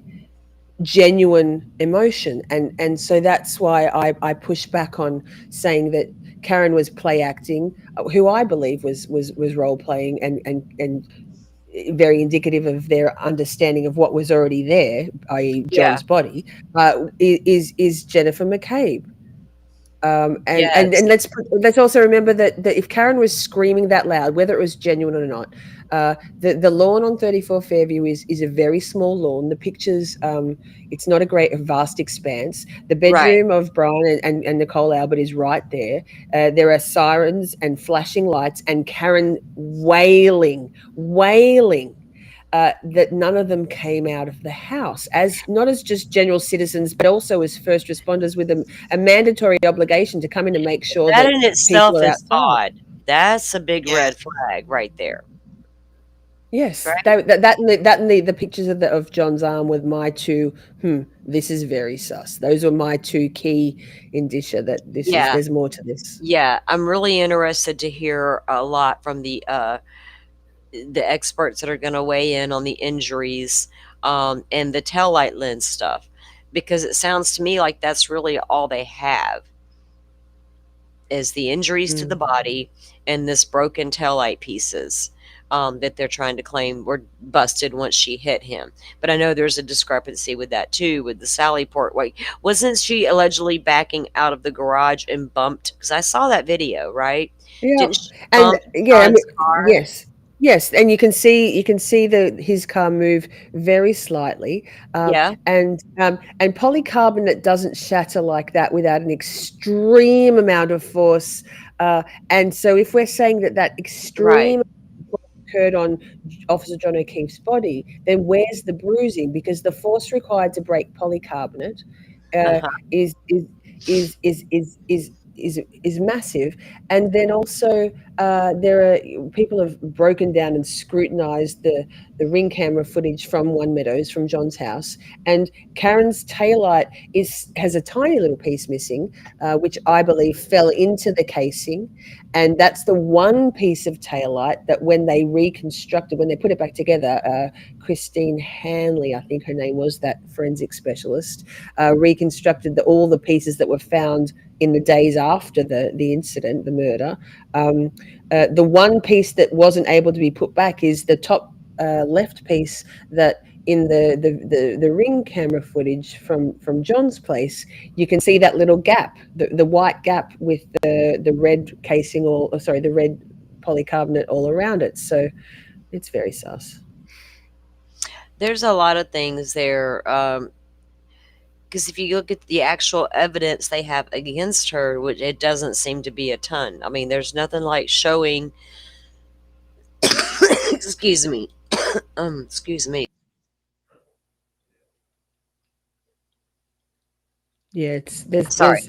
there's a lot of reasonable doubt. There's nothing there's nothing. I mean, that's what the trial's for. It's not even like it's circumstantial. I guess you can call the taillight stuff circumstantial, but they're calling it proof she hit him. I call it, I don't know that's proof yet, because I don't know how the taillight got broken, right? So other than this taillight and the injuries, they don't see her on camera backing over him. Nobody's ring camera actually catches that happening, right? And actually, the investigators didn't actually knock on the other doors of 34 Fairview either. Turtle Boy went and asked some of the other residents in 34 Fairview whether they were ever approached for their ring camera footage, other than Deputy Chief Kelleher, who said, no, nothing to see here. They didn't ever collect anybody else's ring camera. In what investigation where something happens outside does law enforcement not gather exactly ring camera? Even if you think that she did it, you're going to want proof, and hopefully a camera sees her actually backing into the man. So why not go collect all that footage, right? If they already think that probably it's not there, and like shush, the homeowner's a Boston cop too, like, or it's going to show things we don't want it to show, so we don't even need to look at that. It might show her just driving away once he stepped out of the vehicle, and it might show other things happening after that nobody needs to see here. Truth exposed. That's just shadowing on the arm. The medical examiner testified to there being no bruising whatsoever and no bone, no fractures in that arm, none. Now, so what type of head injury did they claim he had? Or was it a head injury at all? Or what was it exactly? He had a skull fracture and a massive laceration to the back of his head. He had a hemorrhaging with inside his brain, so blood and fluid. It only takes one hit. Mm-hmm. To cause exactly that kind of injury. He had a cut under one eye, like a little split eye, a same on the bridge of his nose, and I think there was a chat will probably know. So yes, and then no bruising, no gravel rash, no fractures anywhere else on his body, and then the only other bodily injuries were those Lexus teeth marks on his arm. So, like, maybe he could have been hit in the face at one point, the mark on the nose and the eye, but at some point he was hit hard in the back of the head, and that's all it took. Mm-hmm. That alone can kill you. The hypothermia. Had they called the ambulance? With that, right. Yes. Had somebody called the paramedics at the time of whatever this incident was, whatever it was, John's life could have been saved. But with a fractured skull like that and all of that going on, lack of oxygen, brain damage, the different things that could happen, there could have been. It just takes one hit to the head to unalive a person, and if you hit them the right part, if you hit them the right way, right? And then I'm wondering if he went down at that point, is that maybe when the dog got his arm? If that's what happened, you know what I'm saying? Like, because when did the dog attack? Because I don't think the dog caused the skull fracture and the wound in the back of the head. But at some point, it feels like that dog did get in there. It maybe when he was already down, you know what I mean? And they had to pull the dog away. That's what it kind of feels like. Um, yeah, he was out there in that freezing weather. I wonder how long, if he was in the home and an incident did occur in the home, The how theory is that long? he, yeah, Go the ahead. theory is that he bled out in the basement. This is this side of the theory. Hmm. He bled out in the basement, and hence the liters of blood that and the basement floor being replaced. And then the Ford Edge was parked on So he would have the lied roadway. inside the home quite a while Yep, before yep, being yep. moved And then while they were outside. deciding what to do, while they were having a meeting, a family meeting, Brian Powwow. Higgins went, "Yep." And then the Ford Edge was seen by Lucky Lochran outside the house, on the road where it shouldn't be parked when it's snowing, because they're not allowed to. He should have called them in, but he didn't, as a courtesy to the Alberts. He didn't want to get them in trouble for having a vehicle parked on the road when he's ploughing. And so the theory is that John's body was brought out onto the lawn at about 2:30, and so then it was 4 hours between 6 hours between the 12:30 or 12:10 12:30 kind of time frame of the purported assault, if that's what happened, Yeah. and then a couple of hours while they decided what to do. Yep, put him outside, by way of the side gate from the bulkhead doors onto the lawn, with the Ford Edge covering the view of the street and any ring cameras. Leave him there. Put him on top of his phone, which the phone was there when Brian Higgins left. In terms of the steps data, Brian Higgins left pretty quickly after the incident and hightailed it over to the Canton PD, if Jennifer McCabe is googling Hosslong to die in cold at 2:27, right at the same time as the Ford Edge is parked out the front, she's already home. She's left. She's googling that at 2:27 a.m. and making sure that by the time, and then Karen calls much earlier than she expected and calls Jennifer McCabe into, John's missing, and they go. Jennifer McCabe stalls as long as she can by driving to One Meadows first to look to make sure Karen hasn't missed John in the house somewhere. And then finally, Karen insists on going back to 34 Fairview to see if he's there somewhere. They get there finally, 6:30 or so in the morning, and that's when Karen sees John there, and it's been 6 hours since the incident, if that's whichever incident it was, and Yeah. but there was nobody on the lawn when Lucky did his first drive past earlier in the evening after midnight. There was not. He testified to that. Hmm. The And I car think driver. it would have been, the defense could have easily come in and said, hold on a minute, you've got my client way overcharged. Maybe she hit her boyfriend, blah, blah, blah. But that's not where the case ended up. It was like once they began to do the dig in and look at the medical examiner reports, look at the injuries, look at the things, and they began to develop their work product for the It defense. was the TUI report that We were- I mean, got it.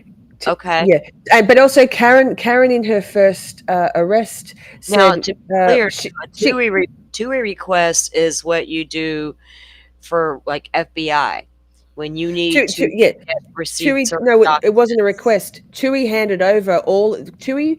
The TUI report was commissioned by the feds, and Right. they handed over their report.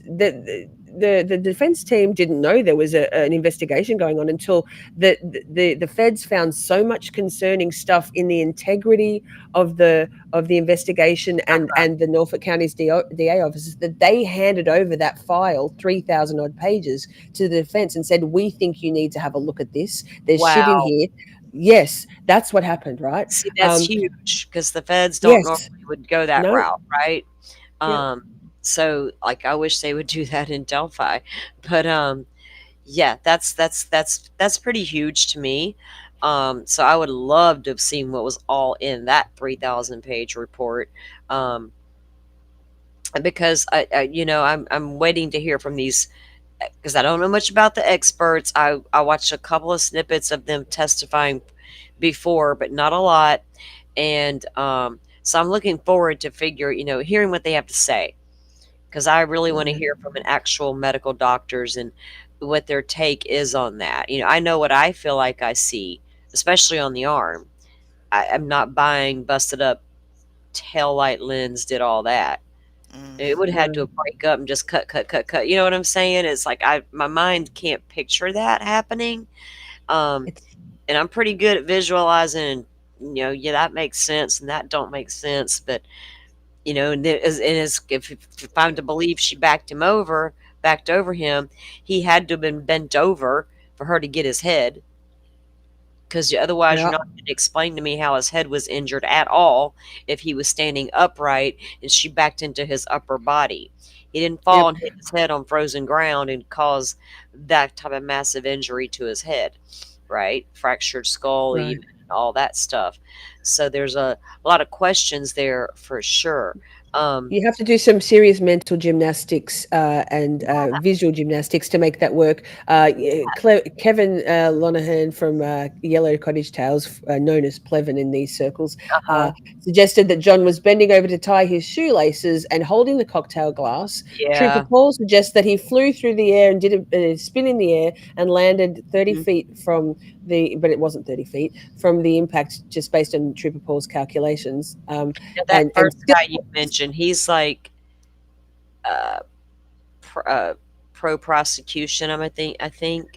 he used to be Karen Reed. He flipped because he had Oh. a he I believe that Plevin and many do too, that Plevin wanted rather to be. I think he was called out on being a Uh bit of a huh. fool by Turtle Boy, even though he was on Karen Reed's side initially. And then I think Plevin probably wanted to be a bit of a contrarian, and Hmm. decided that he'd rather be a big fish in a small pond, the anti Karen Reid side, Yes. than one of many in the free Karen Reid side. So Right. Right. um, I've only watched a little bit of that guy, and there's just something about him. I'm like, I don't know, the he's a energy. fraud. But thank you, Rachel, because my energy's just not vibing with that dude, and no, I no, can't. no. Rachel says Morrissey's hostage video is very telling. Yes, District Attorney Michael Morrissey made a video, a pre-recorded video that we refer to as the hostage video, because he basically says there's no connection. These people, like Michael Proctor, has no connection to this family. This is outrageous. No, look the other way, and it's just wild. Right. Well, that guy from the Yellow Tails, whatever his thing is, he's doing a book too. I heard on the Karen Reed case. Um, from He's what already I done it. oh Oh, god Plevin, lord. Plevin, yes, it's already out. So you know what I can't imagine myself ever doing is writing a book about a case I've covered on the YouTube. Unless you're a grifter, salty, in which case go for it. Anything to make a buck, Well, I right? guess, I mean, what am I going to write? Well, this is what we all talked about in the case. And this is what we found odd. And this is what we didn't find odd. And this is what are you going to write? Like, you're an expert, like, no, I'm just a shit talker on the internet. Truth exposed, it's not glass, it's polycarbonate, and polycarbonate doesn't shatter like that. It just doesn't. um, Truth, you know a lot of stuff, don't you? Mm. Okay, so Firefly, you still with us? Okay, let's watch a little bit before we go. Of this is what was this? So Trooper Proctor, is that was his name, guys? Um, Was. was he the Yes. lead investigator, right, in the beginning of the case? Yes. Is that my okay? Am I correct? And he has now been fired, correct? After an investigation was launched into his, I guess, misconduct. So he had an in for Karen Reed, right, pretty early on, and got the tunnel vision that we hear about in true crime a lot with police officers and things of that nature. I found what he was doing to be quite vile. You can Right. feel your way about your suspect, but when you go next level and do the things he was doing, your play you I don't know, you're not very professional, let's put it that way. So let me see if I got these guys sped up enough for us. Here's the thing, though, Salty. Just sorry, but Okay. he actually has been an investigator in other cases, and has uh, followed by the book all of the required protocols. It's just this one. Isn't that wild? Hmm. And you makes you wonder why this one, why Karen Reed, what made you Was it because she came out and decided, when did his derogatory text about her begin? 16 hours Hey, after. yeah, 16 16 hours. hours. That fast? Mm-hmm. Like, she hadn't declared her innocence at that point. She was still wondering if she hit him. So Mm-hmm. that, wow, okay, here we go.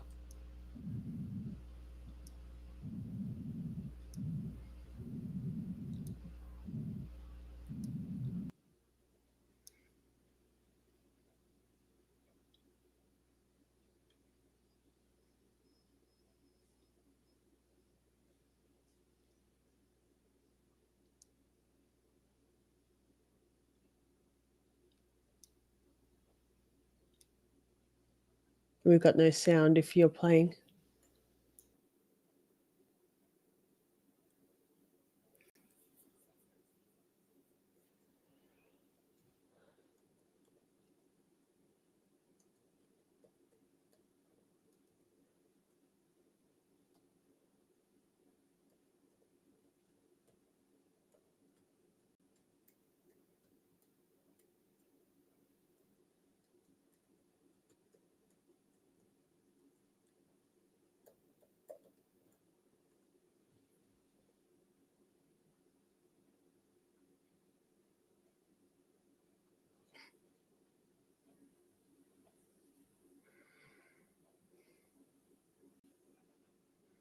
Firefly, can you hear anything?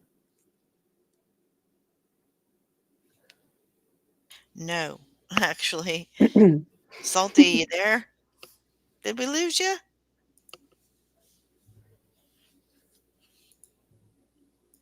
Oh my God, Laurie's portal, you salty. Oh.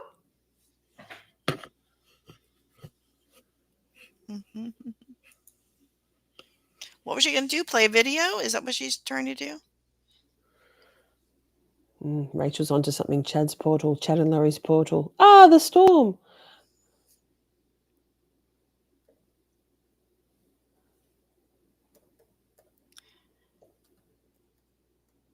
I think we've lost Salty. I think we lost her. Salty, come back. She'll be back.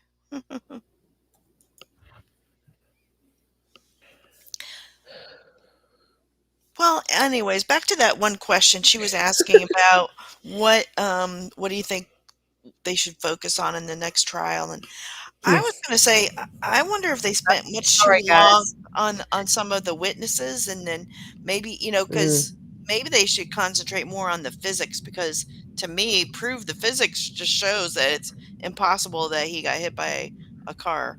If you could Mm. focus on that and get that in their heads. I Yeah. think the defense also needs to have, like, I think the defense had a little bit of complacency. I mean, it felt like surely the jury is going to see what we're seeing, and so Mhm. they shortened their defense case in chief right up. And I think this time round they're probably going to. I think the Commonwealth is going to be slightly shorter. Hank Brennan has said as such. They're not bringing a lot of the superfluous witnesses like the Sullivan sisters from Aruba. Yeah. But they're bringing in extras, and then I feel like the defense is going to, like, they're not going to scrimp and save on their case in chief this time. I hope. Sorry, guys. I had to run to the bathroom. I didn't pull up the right screen to play what I was playing for you guys. That's all right. We thought Chad had got you or Laurie in the portal. I thought I heard you guys saying that. I'm like, no, Lori is no match for me. I'll bring that Kay Woodcock energy. Lori's no match for this energy. Trust me.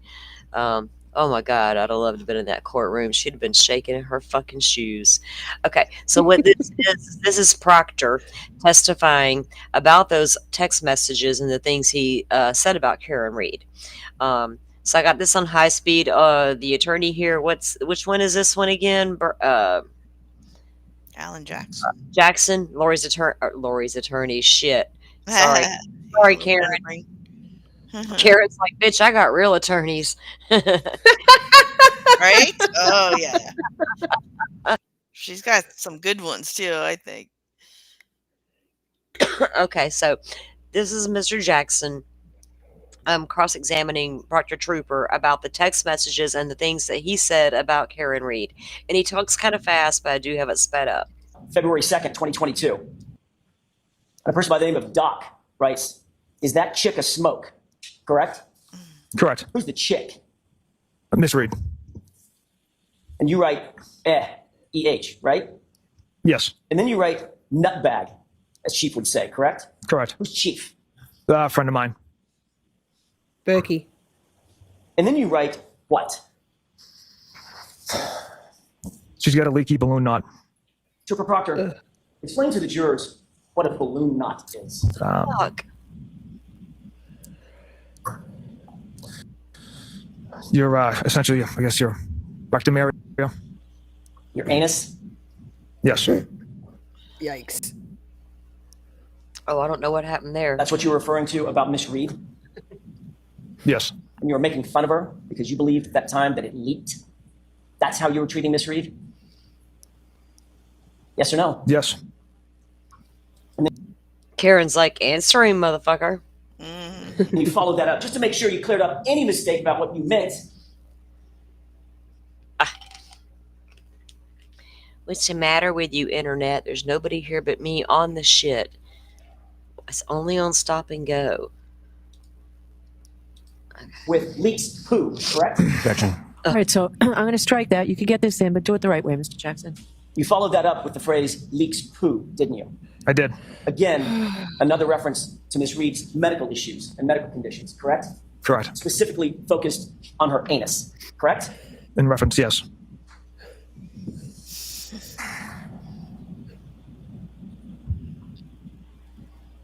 Were you aware at the time that you wrote this that Miss Reed had suffered a colectomy surgery, very serious surgery? I was not, sir, no. Were you aware that she had had 10 surgeries in 18 months, several years prior? 10. I was not aware of that. Were you aware that she had serious medical issues, gastrointestinal medical issues that she suffered with, she was a victim of for years? Did you know that? Objection. Sustained. But you decided that you were going to take another shot at her and talk about her anatomy. 1 second, sir.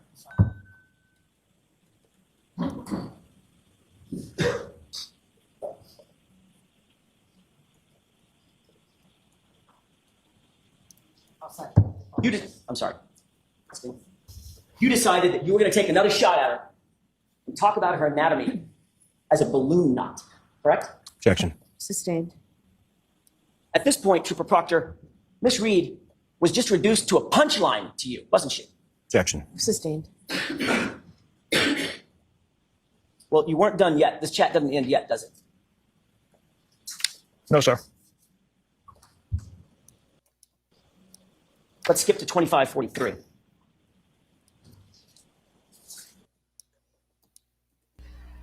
Look, Shorty and Truth are trying to catch up to me on this age game.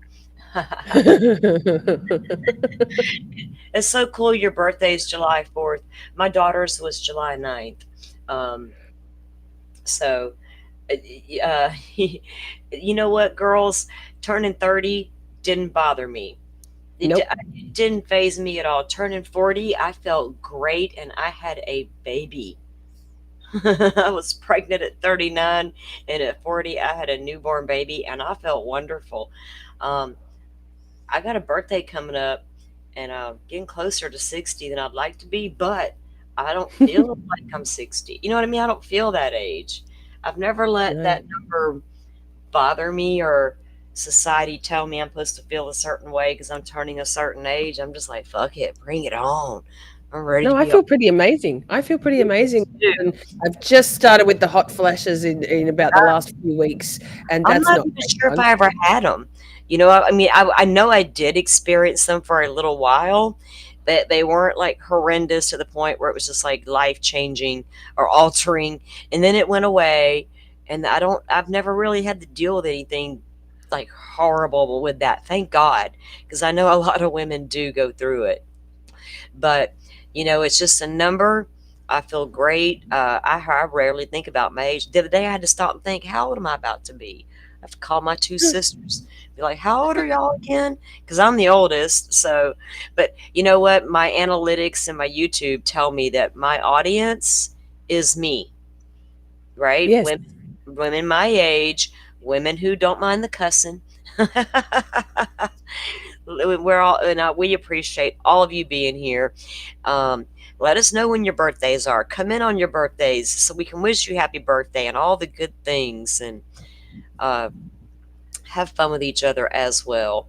Um, there we go. We got birthdays coming up everywhere, guys. We're going to have like one big community birthday party, right? One community party. So this trooper, man, He's vile. very vile. I mean, I get talking shit, it's like locker room banter, is what that orange man tried to call it. But you're not being professional. You're talking about, I get you're going to talk shit probably at times about your suspects, but the way you were talking about this woman, His it sister was too, though. Like, not even just to his coworkers and stuff. It's right. It's like, what was totally. the whole point of the conversation, right, Firefly? Why are you saying these horrible things about her? What does that got to do with the investigation or the case? What is her medical condition and her whatever you think's wrong with her anus got to do with anything? And also in one of the text threads, it's between his colleagues. It's his supervisor who never reprimands him, not verbally, and he was never reprimanded, officially either for that kind of conduct. They're just still part. It's the culture of this workplace, of this organization. Very problematic. Mm-hmm. Very, very much so. And I think this is when people should get concerned. It was like, I can't understand the confusion. Like when I was dealing with all the Delphi stuff, um, knowing all this was going on in Karen Reed, and then you look at the Koberger case, where it seems to be pretty straightforward. A lot of things, a lot of us reviewed a lot of the documents, all the hearings, all the things. You had me on Friday night. We had a really good discussion. Yes. But people still want to look at that case as if it has all the problems Delphi and Reed had, and it doesn't. So they need to separate that and focus on if there's legit issues, there's legit issues, and there's legitimate issues in this Karen Reed case. It's So not, many issues. it goes way farther than some stuff Turtle Boy put out to make us all go, It goes way beyond that. It goes way beyond the hell Bob Mata caught on Twitter for just putting out documents in Delphi to say, here's what's going on. He didn't come out there saying, guys, go support this man. He came out and showed you in documents what was happening, right? And there's the differences. So anytime these cases get like this, we want to know the truth, because without truth, without the transparency of the agencies involved, without corrupt police officers who think they can do whatever they want, no one's looking, I own this town type of mentality has got to stop, because we're going to have too many wrongful convictions in this country. It's all very binary, isn't it? This kind of, there's no, yeah. Well, it's going to get to a point where you question any case that comes along, and you want to look at, did they do everything right? Was this investigation looked at thoroughly, or was the crime scene handled the proper and thorough way? And I look at that in every case, and of course it needs to be for them to move forward and to have a successful conviction. And when they don't have all that at play, you can't get a successful conviction. And I still think if this woman hit that man, it was not on purpose. Like, it wasn't like, we're in a fight, get out of my car, fuck you, boom, backed you over and drove away. It didn't happen like that. No. And I'm not even convinced she hit him at this point. You know what I mean? I think she did question it at first, and I think that's normal. But I think her conclusion was, well, you know what? I didn't do anything at all. So it's crazy. Let's listen to a little bit more of this. Miss Shorty, like I said, if you have to jump down, Firefly, anytime you guys are ready to give it up, let me know. Thank you. I've probably got another half hour in me, I reckon. That sounds good. Okay, we'll go with that then. February 2nd, 2022, about 4:15 p.m., a person by the name of Whitey wrote, "What are you guzzling on?" Correct? Yes. And you wrote nothing, writing a warrant. Truth. Girl, you know I'm in Northwest Florida. I know about some swamp ass and humidity. It's constant. Thank God it doesn't come till later in the year. Uh-oh. Rectum area. Your anus? Yes. That's what you were referring to about Miss Reed? Yes. And you were making fun of her because you believed at that time that it leaked? That's how you were treating Miss Reed? Yes or no? Yes. And then you followed that up just to make sure you cleared up any mistake about what you meant with leaks poo, correct? Objection. All right, so I'm going to strike that. You can get this in, but do it the right way, Mr. Jackson. You followed that up with the phrase leaks poo, didn't you? I did. Again, another reference to Miss Reed's medical issues and medical conditions, correct? Correct. Specifically focused on her anus, correct? In reference, yes.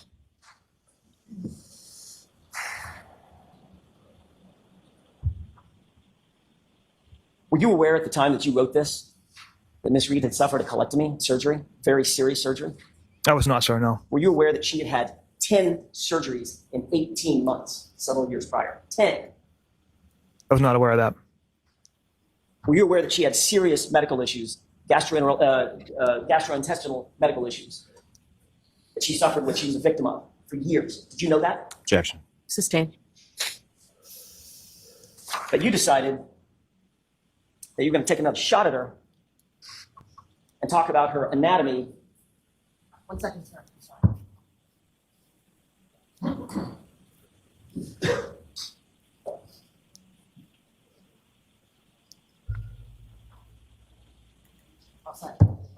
I'm sorry. I'm sorry.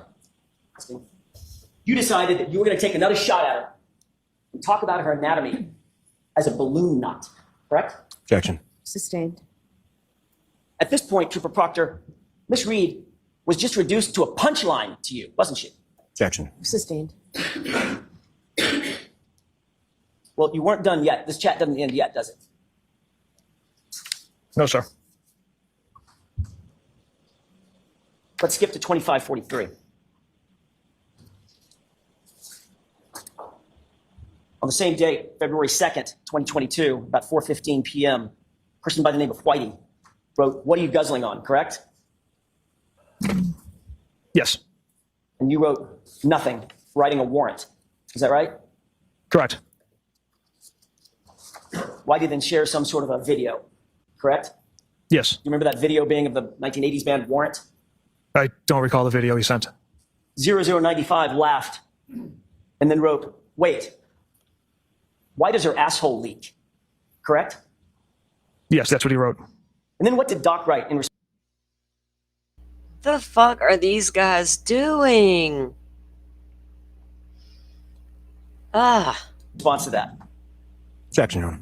The objection sustained. I'll see you. Sidebar, take that down, please.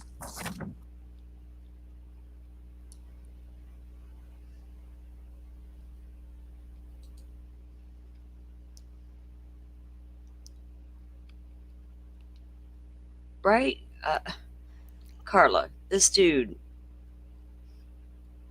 And they weren't just talking about her, they were talking disgusting things about her and saying shit they didn't even know what they were talking about.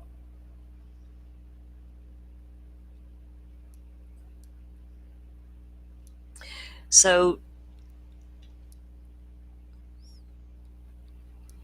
do they have like a dry humidity in Boston like they would like in Arizona? You are unmuted. Okay, here comes the court back. Their little Take that down. Without reference to the specifics of what was. I'm going to see counsel at sidebar.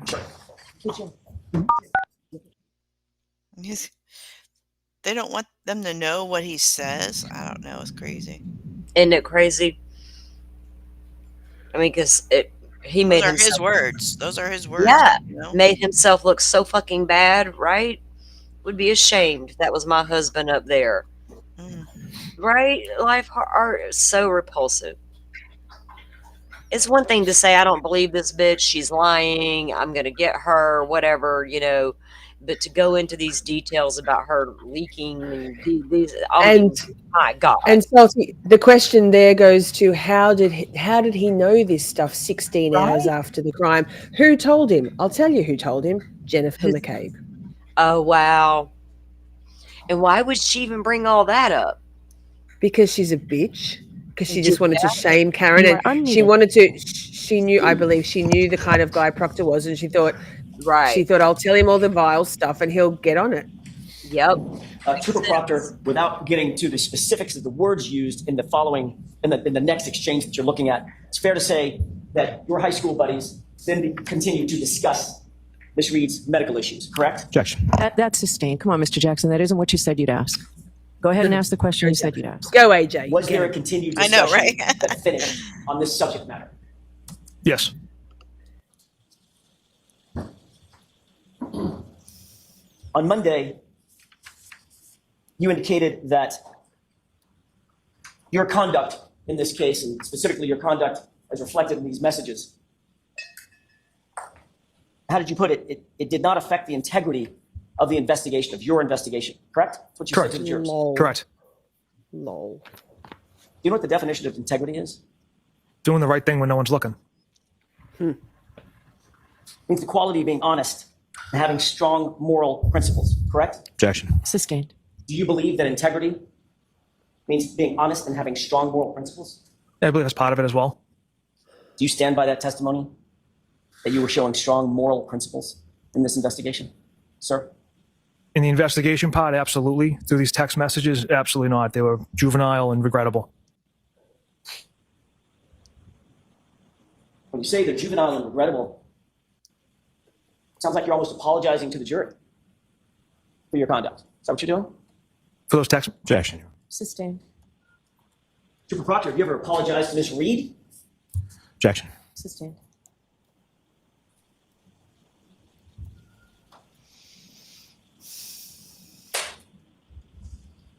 As the lead investigator in this case, you were tasked with the responsibility of making sure that the investigation remained free of any conflicts of interest. It's part of your job, correct? Correct. Throughout the pendency of this investigation, in this case, you've denied having any conflict of interest in this case. Isn't that right? Correct. In fact, a couple of months ago in February of 2024, you testified in a different proceeding. Is that right? Yes. And you testified under oath in that proceeding on February 1st that you did not know any members of the Albert family or McCabe family, correct? Certain members of the Albert family I did not know. I know Chris and Julie and Colin. I don't know the McCabes. That wasn't my question. Did you testify? Let's take them one at a time. Mm-hmm. Did you testify under oath, same oath you took here today, in a former proceeding in February of 2024, that you did not know and did not have any relationship with members of the Albert and McCabe families? Did you? I haven't had a chance to review those minutes. I've only had one opportunity to, and that was a couple months ago. So I would want to review those minutes in order to answer that accurately. You can't remember how you testified, whether or not you knew or had relationships with the Alberts and McCabes? Objection. Sustained. As you sit here right now, you need to refresh your recollection. You can't remember what you said. Objection. Do you remember what you said? During that proceeding, no. Would it refresh your recollection if you took a look at those grand jury minutes? Yes. What page, Mr. Jackson? This is page 01563.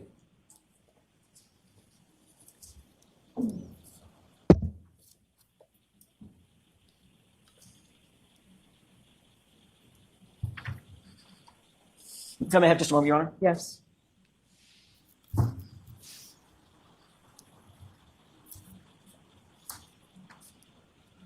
May I approach? Yes.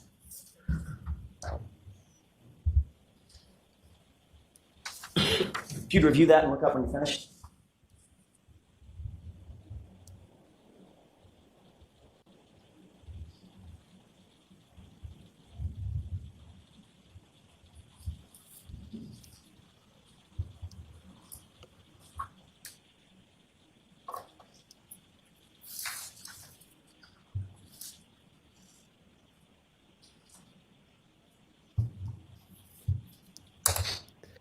Reading. Yikes. It's like, do I have to say this? Excuse me. Your Honor. Okay. Did that refresh your recollection about a question and answer that you had, or a series of questions and answers that you had while you were testifying under oath in that other proceeding? Yes, sir. Objection may we approach? Yes.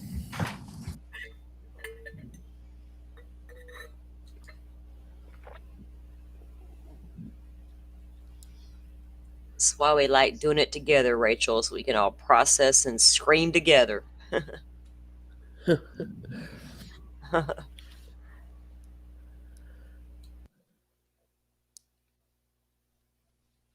I'm worried about how I'm going to cope mentally and emotionally with Hank Brennan. He riles me so hard. He makes me infuriated. He is, he's a snake. Worse than Lolly? Oh, I think Lally's just tedious and boring, but I think a lot of my community are yearning for the fond doldrums of Lally over Hank Brennan's gaslighting, bold-faced lies. So. Oh Lord, one of those kinds, huh? Oh, he puts things to the court. He lies to the court, and then it's like, you're just going to correct the record there. But it's you can't put that shit back in the horse once he says the things he says, and there's no repercussions for him. But then the Rev has grave concerns about things the defense does or is purported to do by Brennan, which is then debunked. Yeah, on the record. It's wild. It's crazy how some judges just appear to be so appear to be so biased, and some appear to be so fair, and people get different takes on these judges, right? Some like, well, I thought they You are unmuted. I thought they weren't. But The Celebrate data shows that you were engaged. okay, that ended his testimony, or what they were doing with him. We were watching hers a little while ago, but I don't know. This whole case is going to be a pretty wild ride, I think, especially since it's actually a second trial, and there was so much with the first one, and so many unanswered questions that were left, and now here we are again. Truth Exposed, Truth Exposed says, I don't have an opinion on those cops dogging Karen out. I've said worse shit about grifters in Kramaland on YouTube in roast rooms. The thing is, though, that we're not a lead investigator in a murder case, right? There's an expectation of professionalism and unbiased, non-tunnel vision investigation, and those text strings indicate the absolute polar opposite to that kind of expected and required conduct from any law enforcement officer. It's not okay. He's not just a guy in a YouTube roast room. That's the lead investigator in a murder case. I agree, and that's a huge difference. His professionalism is required. It's expected, and honestly, maybe being in some of them Krama roast rooms, you might need to back off a little bit, girl. Those things they get hectic in there. They're not professional in there at all. They're just arguing amongst themselves for no reason. I don't get it. I'm not the one to argue with a bunch of people over a bunch of facts. I want to have a conversation about what we're seeing. But I'm not down with all that arguing back and forth, because that's not going to get anything solved, No. And it's not going to change minds. And Michael Proctor lost his job and his health insurance and his family's security and his reputation because of those things, because of that absolute stark contrast to what his conduct, which was required and expected and did not occur. So. Yeah, he did. He's recently lost his job over all of that, because you can't do that. It's it's just not professional to do at all. I don't care. That's a hard pill to swallow. And like I said, it's one thing to go and say, I don't trust this suspect. I feel some kind of way about her. I think we're going to find the evidence. Those things, whatever-ish. But to go into the detail about her problems that he perceived she was having and disgusting talk about those, and then, And I've seen this shit that I don't go into those roast rooms because I see adults in there acting like a bunch of little children, and I can't deal with it. It's crazy. So this trial starts up on Tuesday morning. Like I said, I'll still be covering Lori at the time, so I'm going to see that through. And then once that is over, I will start the Karen Reed coverage daily, the live trial. And at night, we're going to go over to Miss Shorty's channel and get the updates from her on her recap show. So I'm Yes. looking forward to that. I really am. That'll be my go-to for Karen Reed updates. I'm not even going to lie Oh, about it. I don't have time to go watch that if once I stream Lori and get off for the day, I don't have time to go watch Karen Reed's hearing that or trial that day, and then try, I might go watch the opening arguments. But I'm sure you'll cover all of that. So yes. I'm really Yes. looking forward to you keeping me updated on that. Um, and you coming in during your peasant work, listening into our Lori trial. I mean, I love that you're coming in and doing that.